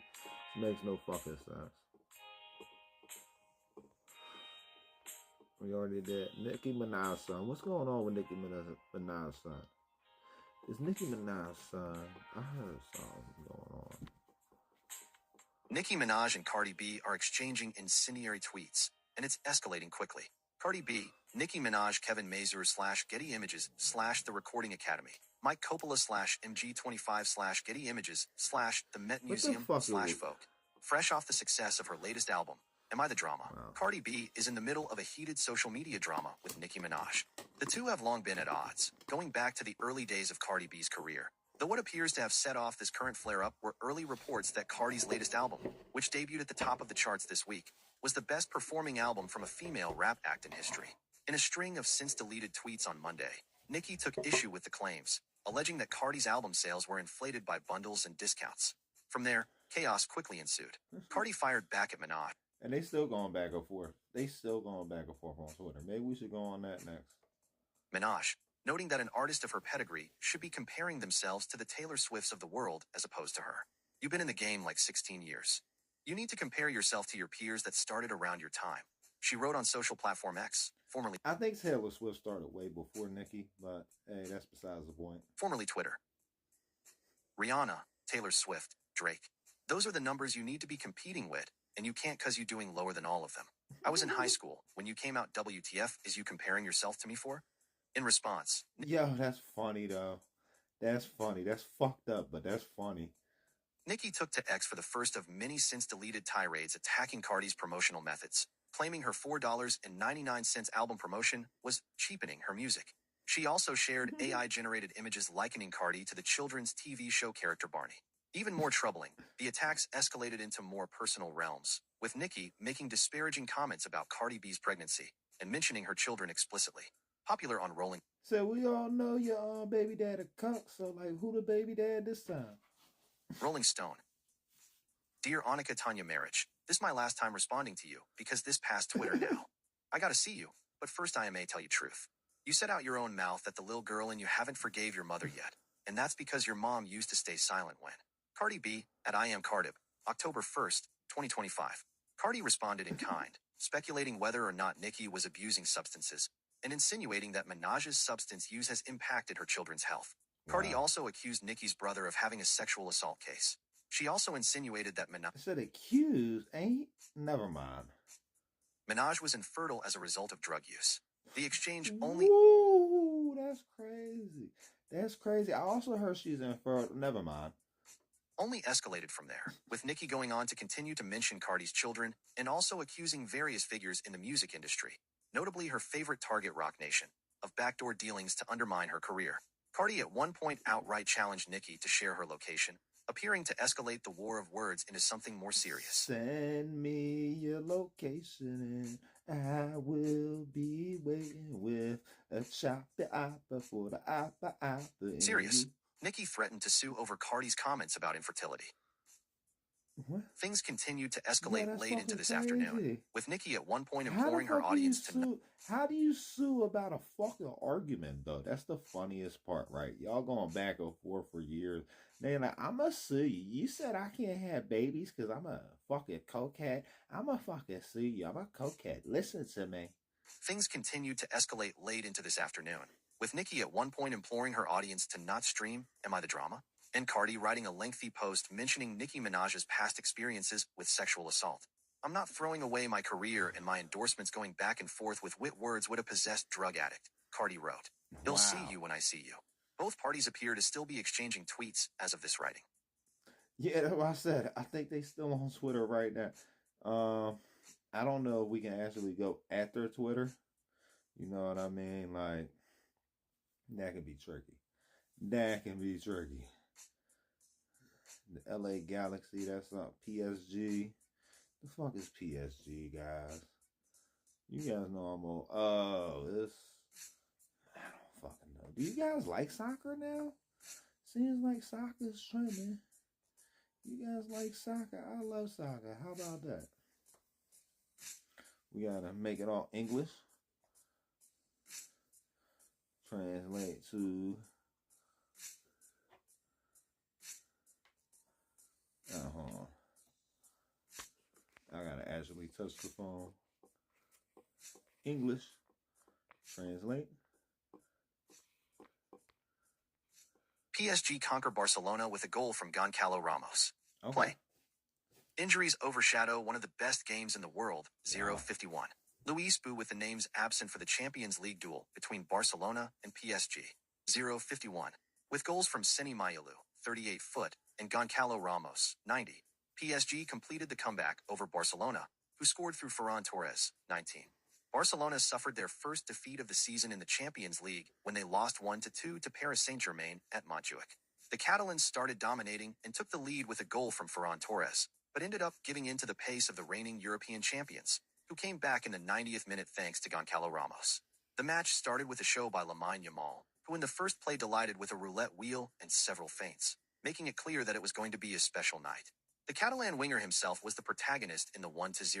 He recovered a ball, combined with Pedri and Rashford, and assisted Ferran, who scored first in the 19th minute. During the first half hour, Barca displayed brilliant football. Rashford and Dani Olmo had chances to extend the lead, while PSG hardly troubled with set pieces. The last-minute absence of João Neves further weakened Luis Enrique's team, who struggled to hold on in midfield. However, the script changed at 38-foot. Nuno Mendes broke down the left flank, beat Yamal, and set up Sini Mayalu, who took advantage of a mistake by Kubarsi to shoot past Szczesny and equalize.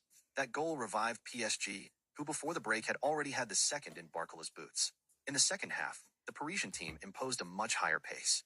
Barcola and Mbaye overflowed down the flanks, while Vitinha began to dominate in the midfield. Szczesny kept Barca down with several saves, and referee Michael Oliver forgave Mendes a second yellow card after stopping a slalom from Yamal. Barca tried to react in quick transitions, such as a shot by Dani Olmo that Hakimi cleared under the posts.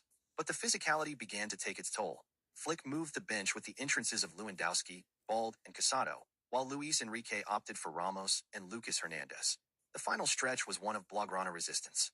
He held a shot to the post from Kong and Lee, but in the 90th minute came the final blow. Hakimi led a counterattack and served Goncalo Ramos, who sealed the 1-2 in the Parisian comeback. Barca, who had been excited about their start, ended up disappointed against a more solid and effective PSG in the key moments.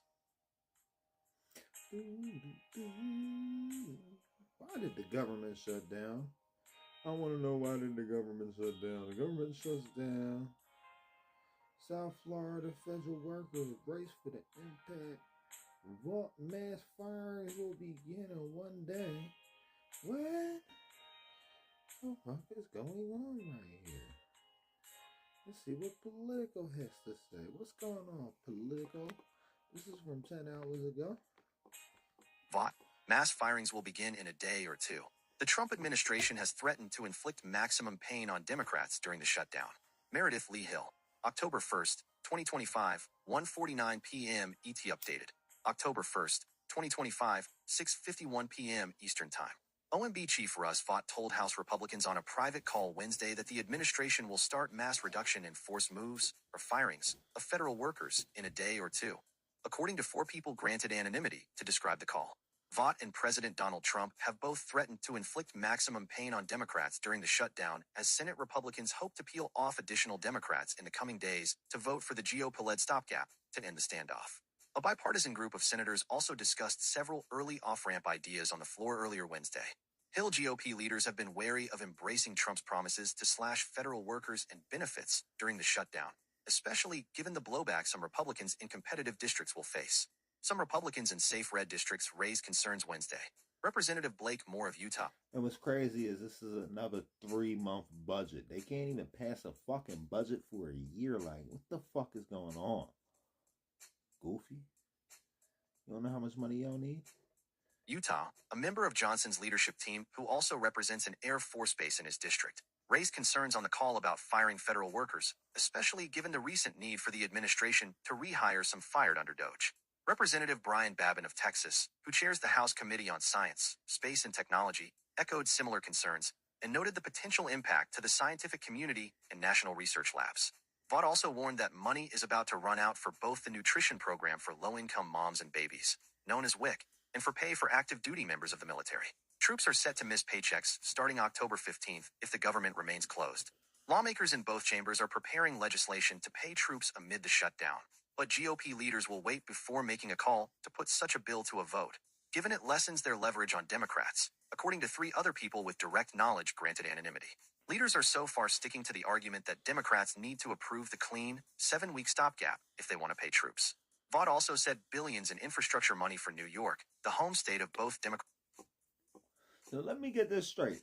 You're not going to pay the troops for how long? Are you fucking serious? Y'all stupid. Democratic leaders is being reviewed. And then you want to deploy the troops you're not paying. Is this even like real? Are y'all stupid? You're stupid. You're really stupid. Reviewed. Speaker Mike Johnson told Republicans on the call that because of fraud, serious reforms are needed for the Affordable Care Act tax credits Democrats are demanding an extension of in the shutdown standoff. In response to a question from Representative Rick Allen, Republican Georgia, Johnson said that Vice President J.D. Vance said at the White House briefing that there is a time to negotiate health care, but now is not that time. Allen railed against any ACA extension deal, detailing how expensive it would be. He also pushed to bring back efforts to repeal and replace Obamacare altogether. Overall, Vought didn't provide a lot of details for House Republicans during the call. He was surprisingly vague on everything, said another person with direct knowledge of it. Also on Wednesday, White House Press Secretary Caroline Leavitt told reporters at a briefing that the federal layoffs would happen very soon. Democrats, she claimed, are forcing the administration's hand and are at fault for the upcoming upheaval. Unfortunately, because the Democrats shut down the government, the president has directed his cabinet, and the Office of Management and Budget is working with agencies across the board to identify where cuts can be made, she said. And we believe that layoffs are imminent. They are unfortunately a consequence of this government shutdown. As the shutdown approached, congressional Democrats refused to bend to White House pressure over its reduction in force plans. Now, the administration insists it will follow through. If they're so worried about the effect this is having on the American people, and they should be, what they should do is reopen the government, Vice President J.D. Vance told reporters at the briefing. Not complain about how we respond to the fact that Chuck Schumer and the Democrats have shut down the government in the first place. Gregory's Fernov. The government has been shut down. The government has been shut down. The government has been shut down for almost 24 hours now. How do you guys feel? Is the government shutdown affecting your life at all, any way whatsoever? Probably not. It ain't affecting mine. 95 posts. Here are the national parks and monuments that are still open despite the government shutdown. From CNN staff, National Park Service Law Enforcement Ranger Greg Freeman opens a locked gate, closing vehicle access to the Shark Valley section of Florida's Everglades National Park as he drives into the park on Wednesday. Rebecca Blackwell, /AP. Following the federal government shutdown today, states across the country have been scrambling to keep their national parks or monuments open to the millions of visitors that frequent them. Many of the nation's iconic landmarks are still open with reduced staffing and services. A contingency plan released by the U.S. Department of the Interior said national parks will stay partially open during the shutdown, a decision park advocates are sharply criticizing. Here are the major national parks and monuments that remain open to visitors. Grand Canyon. Yom Kippur. I don't know what a Yom Kippur is. I'm a little bit interested now. What is Yom Kippur? Is this Yom Kippur? Andrew Cuomo apologizes to Jewish New Yorkers for COVID-19 lockdowns. Now he's sorry. Ex-Gov Andrew Cuomo apologized to Jewish New Yorkers. Oh, you're sorry for COVID-19 lockdowns now? Okay. Yorkers for lockdowns he imposed during the COVID-19 outbreak 5 years ago that banned large gatherings, closed schools, and disrupted religious traditions. The mea culpa comes just hours before the beginning of Yom Kippur, but you're only sorry to... This is ridiculous. Holiest day on the Jewish calendar when one is meant to atone for sins. And now Cuomo runs as an underdog in his political comeback bid for mayor. In the video, Cuomo said he made decisions to protect the health and safety of New Yorkers during the once-in-a-century pandemic that killed about 80,000 residents. Cuomo apologized just before Yom Kippur, the holiest day on the Jewish calendar. So Yom Kippur is the holiest However, day on I the recognize Jewish some of calendar? those decisions caused pain in the Jewish community because we did not always fully consider the sensitivities and traditions that are so deeply important. Cuomo explained in the clip, which campaign source. What about everybody else, though? What about everybody? You ain't apologizing to everybody? Like, you need to apologize to everybody for that shit, dickhead. Sources said was distributed to rabbis in Orthodox Jewish communities, and first reported by Jacob Kornblue of the Jewish Forward. We could have done better, and for that I'm truly sorry, Cuomo said. Start your day with all you need to know. Morning Report delivers the latest news, videos, photos, and more. Thanks for signing up. My decision doesn't change the impact. I sincerely ask for your understanding. The lockdowns, aimed at preventing the spread of the highly contagious virus, drew backlash from residents in the ultra-Orthodox communities of Brooklyn and Queens. Councilman Simcha Felder, who represents Orthodox communities in southern Brooklyn, said of Cuomo's apology, "GDS in charge. We will find out soon enough." The lockdowns, aimed at preventing the spread of the highly contagious virus, drew backlash from residents in the ultra-Orthodox communities. Getty Images. Cuomo was more defiant in October 2020, when he was asked if he saw reason to apologize for the lockdowns. No, Cuomo said then. I am sorry that they feel the disruption. I am sorry that they are disrupted. Their religious ceremonies are disrupted. How many people they can have in a synagogue is disrupted. How many people they can have at a wedding is disrupted. The operation of their schools is disrupted. I am sorry for that, Cuomo said. The then governor continued. In the same way I'm sorry to the Catholic community and Muslim community and to all New Yorkers. I'm sorry that we are going through this. I'm sorry that people are dying.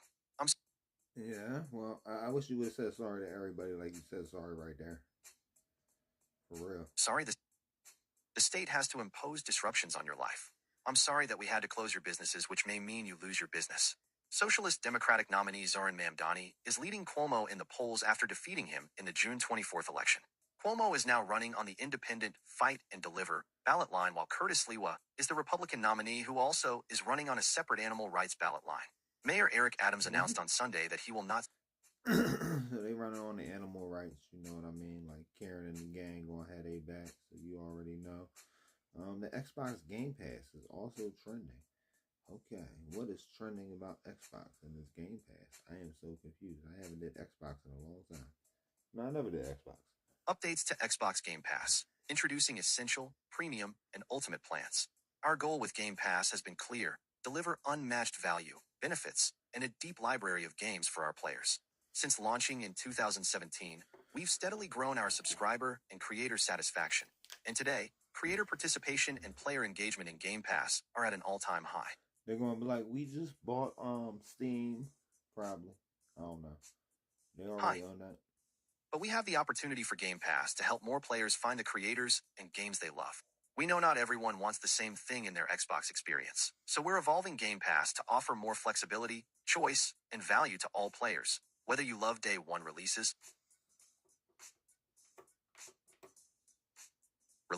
discovering hidden gems, or playing across multiple devices and screens, and across Xbox consoles, Xbox on PC, and Xbox Cloud. Starting today, we're introducing 3 upgraded Game Pass plans based on how players play: Essential, Premium, and Ultimate. Each includes expanded game libraries, including PC titles, unlimited cloud gaming, and game benefits, including Riot Games titles, and a revamped rewards with Xbox experience. Today's Game Pass core subscribers will automatically move to Essential, standard subscribers will transition to Premium, and Ultimate subscribers will remain in the Ultimate plan. It's all a part of our commitment to meet players where they are, so you can choose what works best for you, no matter how or where you love to play. Xbox Game Pass Ultimate just got its biggest upgrade yet. Ultimate has been upgraded for players who want the best of everything. We're rolling out our most expansive upgrade yet, including more Day 1 games than ever before, Fortnite Crew and Ubisoft Plus classics for the first time ever, enhanced Xbox Cloud gaming streaming quality up to 1440p, rewards with Xbox, and more. Now players can have it all. Ultimate subscribers now get access to over 75 Day 1 releases a year. That includes some of the most anticipated upcoming games like Call of Duty, Black Ops 7, High on Life 2, Keeper, Ninja Gaiden 4, and The Outer Worlds 2. These join a growing library of more than 400 games playable on Xbox consoles, Xbox on PC, and Xbox Cloud on supported devices, with more than 45 new games added today. Think of hits like Blueprints, Clair Obscur, Expedition 33, and Hollow Knight. Silksong, plus exclusive benefits like access to EA Play. We're also welcoming major additions to the Ultimate experience. Starting November 18th, Fortnite Crew, an $11.99 per month value, will be included in Ultimate, with access to the Fortnite Battle Pass, 1,000 V-Bucks each month, and more. This is just the beginning of Xbox and Epic's work together toward an open gaming ecosystem where friends can play and create together, anywhere, across devices. And today, Ubisoft Plus Classics, valued at $7.99 per month per platform, joins Ultimate, offering access to a curated selection of Ubisoft games playable on console, PC, and cloud, like Tom Clancy's Ghost Recon Breakpoint, Prince of Persia, The Lost Crown, Assassin's Creed 4, Black Flag, and more. Cloud gaming is also getting a major boost. Ultimate subscribers exclusively enjoy our best quality streaming and shortest wait times, so it's easier than ever to jump into your favorite games. Xbox Cloud Gaming has also officially exited beta as part of our commitment to make gameplay smoother and more responsive. And we'll keep expanding the stream your own game collection for all subscribers. Keep an eye on xbox.com/play for the latest list of cloud playable games. Ultimate subscribers can now earn up to $100 per year, 100K points globally, in the store just by playing games. With our upgraded rewards program, players can get up to 30% value on select Game Pass games, with 4x points on purchases of games and add-ons, 10% back in points on select Game Pass library titles and add-ons, and up to 20% off select Game Pass games. Xbox Game Pass Premium. More games, more flexibility. Premium has been upgraded to offer even more flexibility and value for those who want to play on their own terms at exceptional value. Premium provides access to a broader library of great games and extends the Xbox gaming experience across console, PC, and cloud. We're now giving Premium subscribers more games than ever before, from gaming's biggest hits to hidden gems. Now with access to 200 plus games on Xbox console, PC, and supported devices, all still at $14.99. This library, with more than 40 new games available today, is also now playable on PC, including timeless hits like Minecraft, Forza Horizon 5, and Grand Theft Auto 5. Plus, premium subscribers get newly added fan favorites like Diablo 4 and Hogwarts Legacy starting today, and new Xbox published games. Hold on, this is gonna be funny. This is gonna be funny. You guys just gotta wait.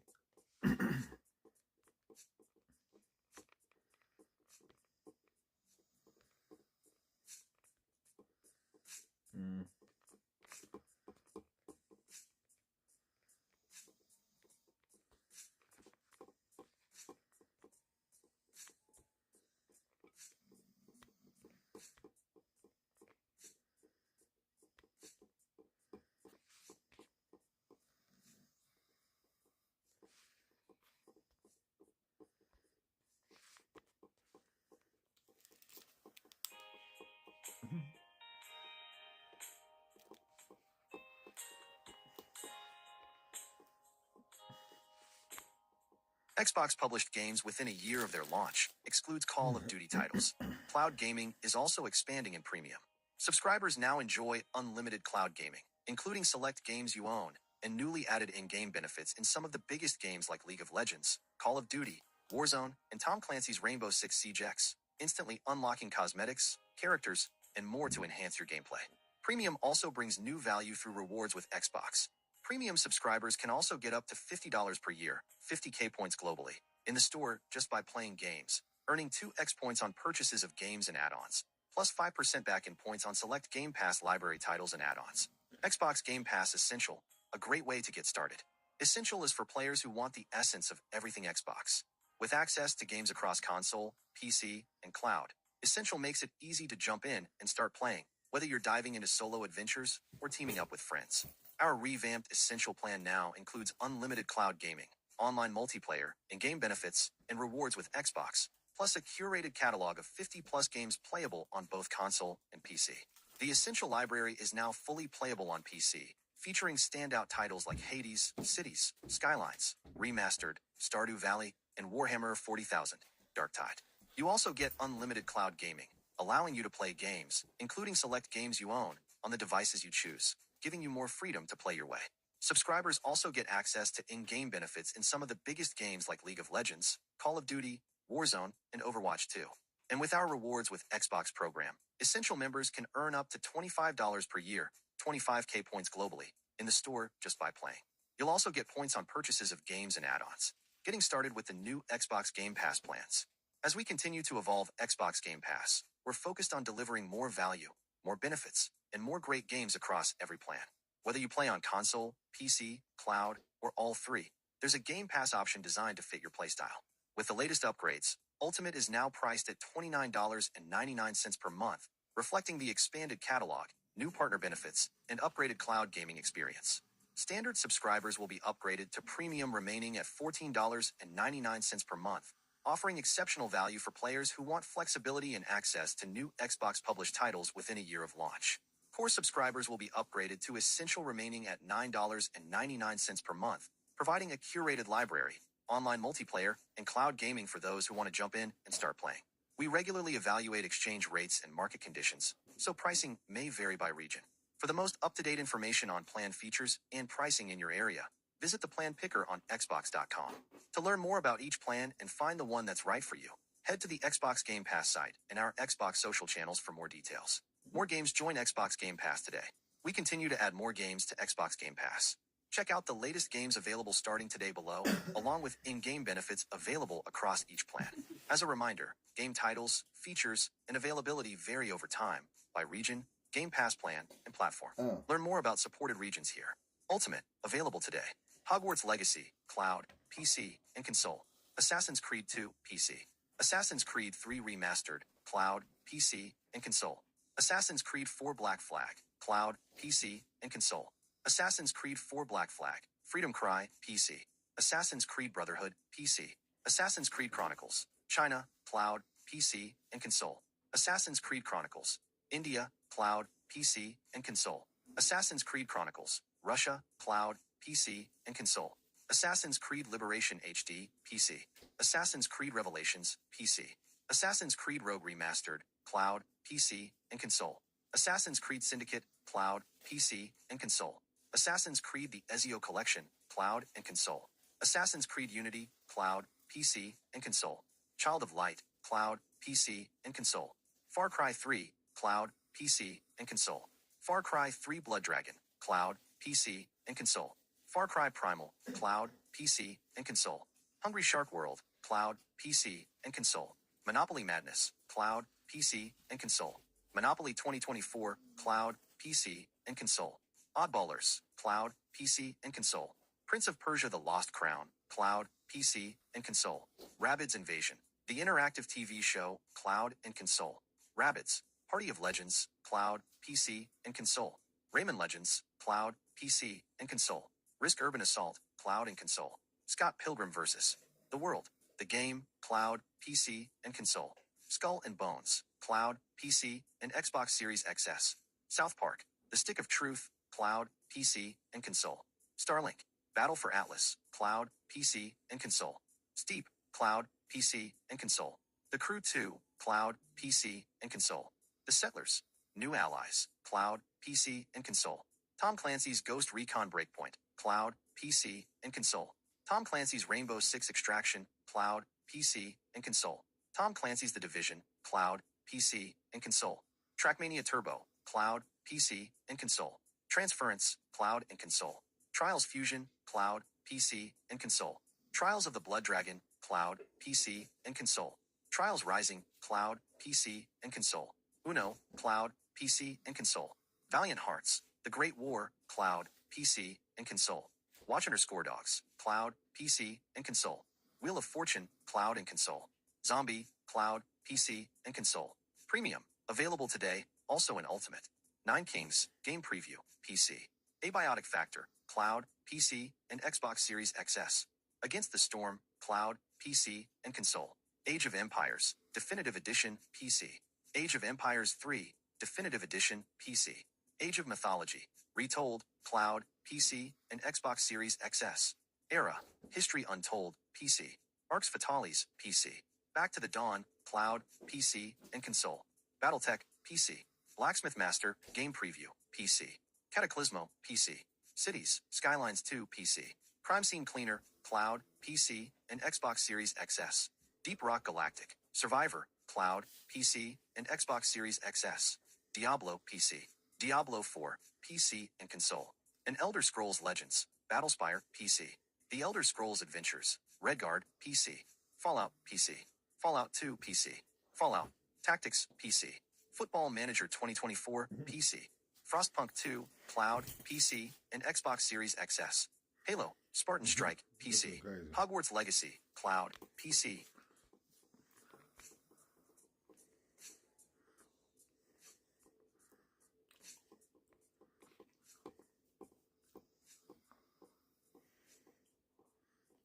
Well, yeah, all right.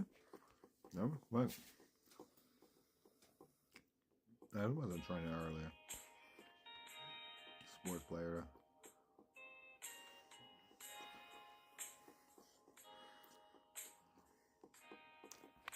This seems interesting. Love is Blind Season 9 premiere date, time, cast, where to watch. Deeper Dive is a Gen AI answer engine built for trusted publishers. It delivers clear answers and real-time content based on what people are reading now, showcasing various stories from the USA Today network that highlight not just what happened, but why. So you basically telling me that AI wrote this whole story? And it's probably made up? Okay. Why it matters. This is currently a beta being quality assessed by human beings. Mistakes may occur. Please reference surfaced articles to validate AI summary. Explore Deeper Dive. Ask USA Today anything. Is love really blind? We're about to find out with Season 9 of the Emmy-nominated series scheduled to drop on Netflix this week. Love is Blind, the popular reality dating show, returns to Netflix next month with a new batch of singles based in Denver, Colorado. During the first few episodes of the show, the group of singles will date each other through a wall, inside a comfy pod, and attempt to develop a connection, sight unseen. Squad members will not be able to see each other until they meet for the first time after their engagement. Over several weeks, the newly engaged couples will move in together, plan their wedding, and find out if their physical connection matches their strong emotional bond developed in the pods, the series synopsis says. When their wedding day arrives, will real-world realities and external factors push them apart? Or will they marry the person they fell blindly in love with? Here's everything you need to know about the newest season of Love is Blind, including the premiere, date, time, and cast. When does Love is Blind Season 9 premiere? Season 9 of Love is Blind is scheduled to hit Netflix on October 1st at 3 a.m. Eastern Time, 12 a.m. Pacific Time. When do new episodes of Love is Blind Season 9 come out? New episodes of Love is Blind Season 9 will drop weekly on Wednesdays on Netflix starting October 1st. Here's what the episode schedule looks like. Episodes 1 to 6, October 1st. Episodes 7 to 9, October 8th. Episodes 10 to 11, October 15th. Episode 12, October 22nd. The date for the reunion episode of Season 9 has not yet been announced. How to watch Love is Blind Season 9. Season 9 of Love is Blind will be available to stream on Netflix starting October 1st. Previous seasons of Love is Blind are also available on the streaming platform. Where does Love is Blind Season 9 take place? Season 9 of Love is Blind will follow a new group of adventurous singles from Denver as they cut through the static of modern dating and develop deep relationships without seeing each other. Season 8 of the show was set in Minneapolis, Season 7 in Washington, D.C., Season 6 in Charlotte, North Carolina, Season 5 in Houston, Season 4 in Seattle, and Season 3 in Dallas. Love is Blind Season 9 cast.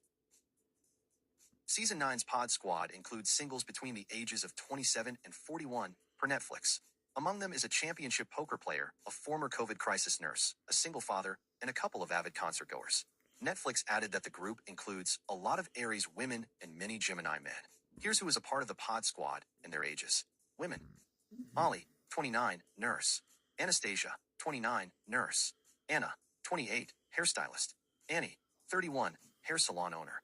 Ashley, 35, director of compliance. Azza, 32, events manager. China, 39, marketing manager. Hillary, 39, medical device sales. Casey, 34.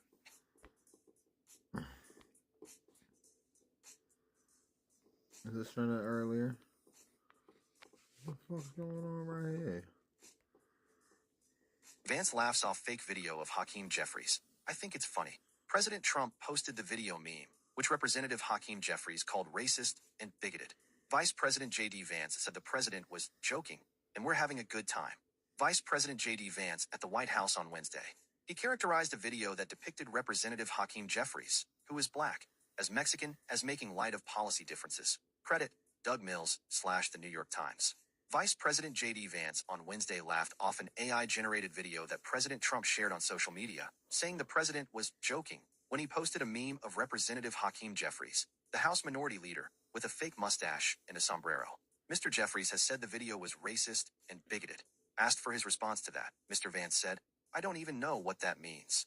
Speaking at a White House press briefing, Mr. Vance characterized the post as making light of lawmakers' policy differences.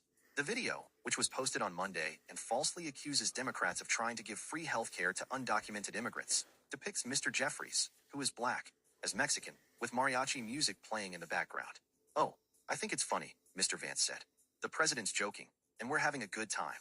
You can negotiate in good faith while also poking a little bit of fun at some of the absurdities of the Democrats' positions, and even poking some fun at the absurdity of the Democrats themselves," Mr. Vance added. He asserted that Americans understood that Mr. Jeffries did not actually come to the White House wearing a sombrero and a black curly animation mustache. "We're all trying to do a very important job for the American people," Mr. Vance said. "The President of the United States likes to have a little bit of fun when he's doing it, and I think that's okay."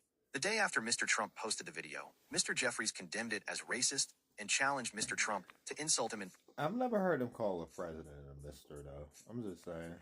person the next time the leaders met face to face. "Mr. President, the next time you have something to say about me, don't cop out through a racist and fake AI video," Mr. Jeffries said on Tuesday during remarks at the Capitol. "When I'm back in the Oval Office, say it to my face." The White House tweeted the clip of his remarks, with the comment, "Oh no. Hakeem is big mad," and laughing emojis. Mr. Trump, who has often hurled racist attacks against his political opponents, has taunted Mr. Jeffries and Senator Chuck Schumer of New York, the Democratic leader, as they negotiated to avert a government shutdown. He posted several photos of them in his office with a red Trump 2028 hat on his desk.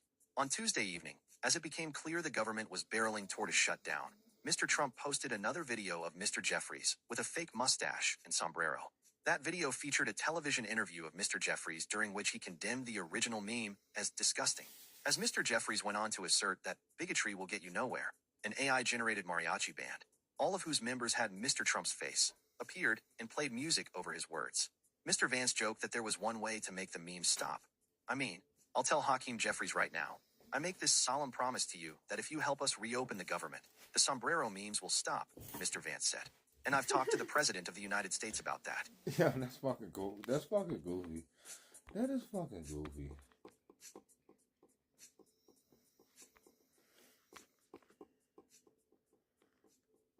It says Jane's number one.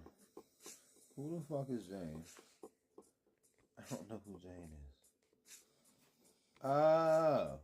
Conservationist Jane Goodall, whose work revolutionized the study of primates, has died. Jane Really? Goodall, whose lifelong work as a primatologist helped broaden the world's understanding of animal behavior and emotions, has died, her institute said Wednesday. She was 91. Her field studies with chimpanzees not only broke barriers for women and changed the way scientists study animals, but documented emotions and personality traits within these primates that blurred the line between humans and the animal kingdom.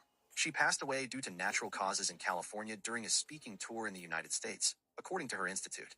Dr. Goodall's discoveries as an ethologist revolutionized science, and she was a tireless advocate for the protection and restoration of our natural world, the institute said in a statement on social media.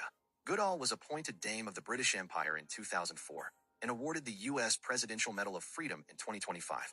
She was also named a Messenger of Peace by the United Nations in 2002. Goodall worked tirelessly for our planet and all its inhabitants, leaving an extraordinary legacy for humanity and nature, the UN said on X as it mourned her death.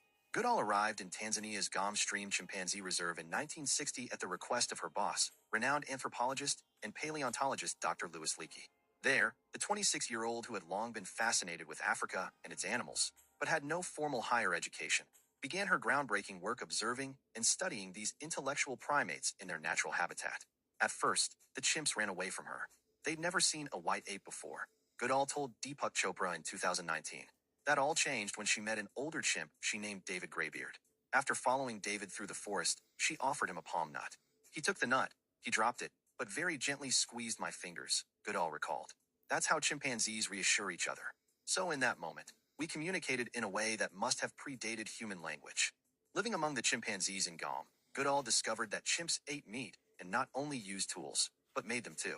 I watched, spellbound, as the chimp set off to a termite mound, picked a small leafy twig, then stripped of its leaves, Goodall said in the 2017 documentary Jane. The chimps poked the stripped twigs into the mound and easily gathered clumps of termites to eat. That was object modification, the crude beginning of tool making. It had never been seen before. This young Briton, who was pursuing her PhD in animal behavior despite not having an undergraduate degree, spent months ingratiating herself with the local chimpanzee population instead of studying them at arm's length. She gave them names and learned to read their emotions. When I first began studying the chimpanzees, there was nobody to tell me how I do it, Goodall recalled. In 1960, the world knew nothing about chimpanzees in the wild. Goodall's discoveries and her methodology caused quite a stir within academic and scientific circles. Crawling through the forest to study chimpanzees that she named instead of numbered, documenting their personalities and feelings. This shocked her fellow ethologists. She was told she'd conducted the whole study wrong, but Goodall held firm in her beliefs. My observations at Gom would challenge human uniqueness, Goodall said. There were some who tried to discredit my observations because I was a young, untrained girl and should therefore be disregarded. Goodall was one of 3 women selected by Leakey to study primates in their natural habitat as part of his effort to better understand human evolution. While Goodall focused on chimps, Dian Fossey studied gorillas and Byra Galdikas studied orangutans. They were sometimes referred to as Leakey's Angels, a nod to the 1970s TV hit series, Charlie's Angels. The world would learn about Goodall and her work in 1963 after her first article appeared in National Geographic titled, My Life Among Wild Chimpanzees. Leakey secured a grant from the National Geographic Society for Goodall to continue her work, and in 1962, National Geographic sent filmmaker Baron Hugo van Laak to Gom to document Jane's work with the chimpanzees. The two fell in love, married in 1964, and had a son 3 years later.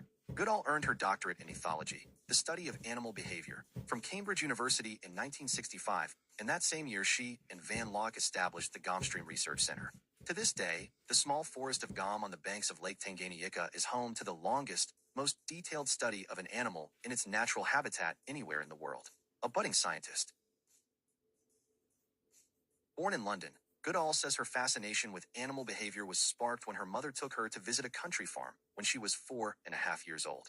It was really exciting. I can still remember meeting cows and pigs and sheep face to face, Goodall recalled in 2019 on Chopra's Infinite Potential podcast. At the farm, she wandered off to an empty hen house where she waited patiently to observe a hen laying an egg. Mom had been desperately looking for me. Nobody knew where I was. They'd called the police, Goodall said. You can imagine how worried she was. But when she saw my shining eyes, she sat down to hear the wonderful story of how a hen lays an egg. She credited her mother's support at that moment, and later in life, for paving the way for her career. A different kind of mother might have crushed that scientific curiosity, and I might not have done what I have done. Goodall spent much of her childhood outside, at the top of her favorite tree reading, in my own private world, daydreaming about life in the forest with Tarzan. That's when she decided she wanted to go to Africa to live with the animals and write about them. She never wavered from her dream, and, as a young woman, she worked and saved every penny I could to travel to Africa. Everybody laughed at me because I was just a girl. We didn't have any money, and World War II was raging, she recalled. She was always encouraged by her mother, who told her to work hard, take advantage of opportunity, but above all, never give up. Taking her message to the world. Jane Goodall's original mission in Guam was to learn everything she could about chimpanzees, humans' closest living relatives, in the hopes that their behavior might provide us with a window on our past, she said. I always am amazed at how similar we are to chimpanzees, and, for that matter, other animals, too. Sharing emotions like fear and pain and anger and things like that, Goodall said. Chimpanzees learn by observing, but humans can with words discuss the past and tell stories about it, and perhaps make use of it. Chimpanzees can certainly make plans for the immediate future, but we can make plans for what we're going to do 10 years ahead. And she said that ability to communicate verbally gives humans a unique responsibility to preserve the planet. Isn't it bizarre that the most intellectual creatures to ever walk the planet is destroying its only home? It seems to me there's a disconnect between this extremely intellectual mind and the human heart, which is love and compassion. Goodall started focusing her efforts on environmental preservation after attending a conference on conservation in Africa in 1986. It was shocking to see right across Africa, wherever chimps were being studied, forests were disappearing, she said. That's when I realized that the role that I must play was to make sure the next generation was better stewards than we'd been. And I needed to take that message to the world. I went to the conference as a scientist. I left as an activist. Today, the Jane Goodall Institute that she founded in 1977 devotes a huge portion of its efforts to wildlife conservation, working closely with Guam National Park's surrounding communities to advance human prospects and guard its natural treasures. In 2017, the Institute partnered with Google Earth, using the state-of-the-art satellite technology to closely monitor the park and its chimps. Goodall showed no signs of slowing down in her 80s, traveling some 300 days a year to meet with world leaders about climate change, visit conservation projects, and support her Roots and Shoots youth environmental program. The COVID-19 outbreak brought her travel to a halt in 2020, but Goodall continued spreading her message virtually, speaking out about climate change, as well as her thoughts on what led to the coronavirus pandemic. Our too close relationship with wild animals in the markets, or when we use them for entertainment, has unleashed the terror and misery of new viruses, she said on Anderson Cooper Full Circle. When asked what she thought her legacy should be, Goodall told CNN's Becky Anderson that she hoped it would be giving young people hope and a sense of empowerment. CNN's Thomas Page and Olivia Yasukawa contributed to this report. That's crazy. I can't believe she's gone, guys. Gone but never forgotten. Let's see what the NYT had to say about her. Was it long and long-winded? It seems so. Jane Goodall, who chronicled the social lives of chimps, dies at 91. Her discoveries as a primatologist in the 1960s about how chimpanzees behave in the wild were hailed as one of the Western world's great scientific achievements. Jane Goodall, one of the world's most revered conservationists, who earned scientific stature and global celebrity by chronicling the distinctive behavior of wild chimpanzees in East Africa, primates that made and used tools, ate meat, held rain dances, and engaged in organized warfare, died on Wednesday in Los Angeles. She was 91. Her death, while on a speaking tour, was confirmed by the Jane Goodall Institute, whose U.S. headquarters are in Washington, D.C. And now I'd like to have a moment of silence for Jane Goodall. Jane Goodall, we're going to have a moment of silence for you guys.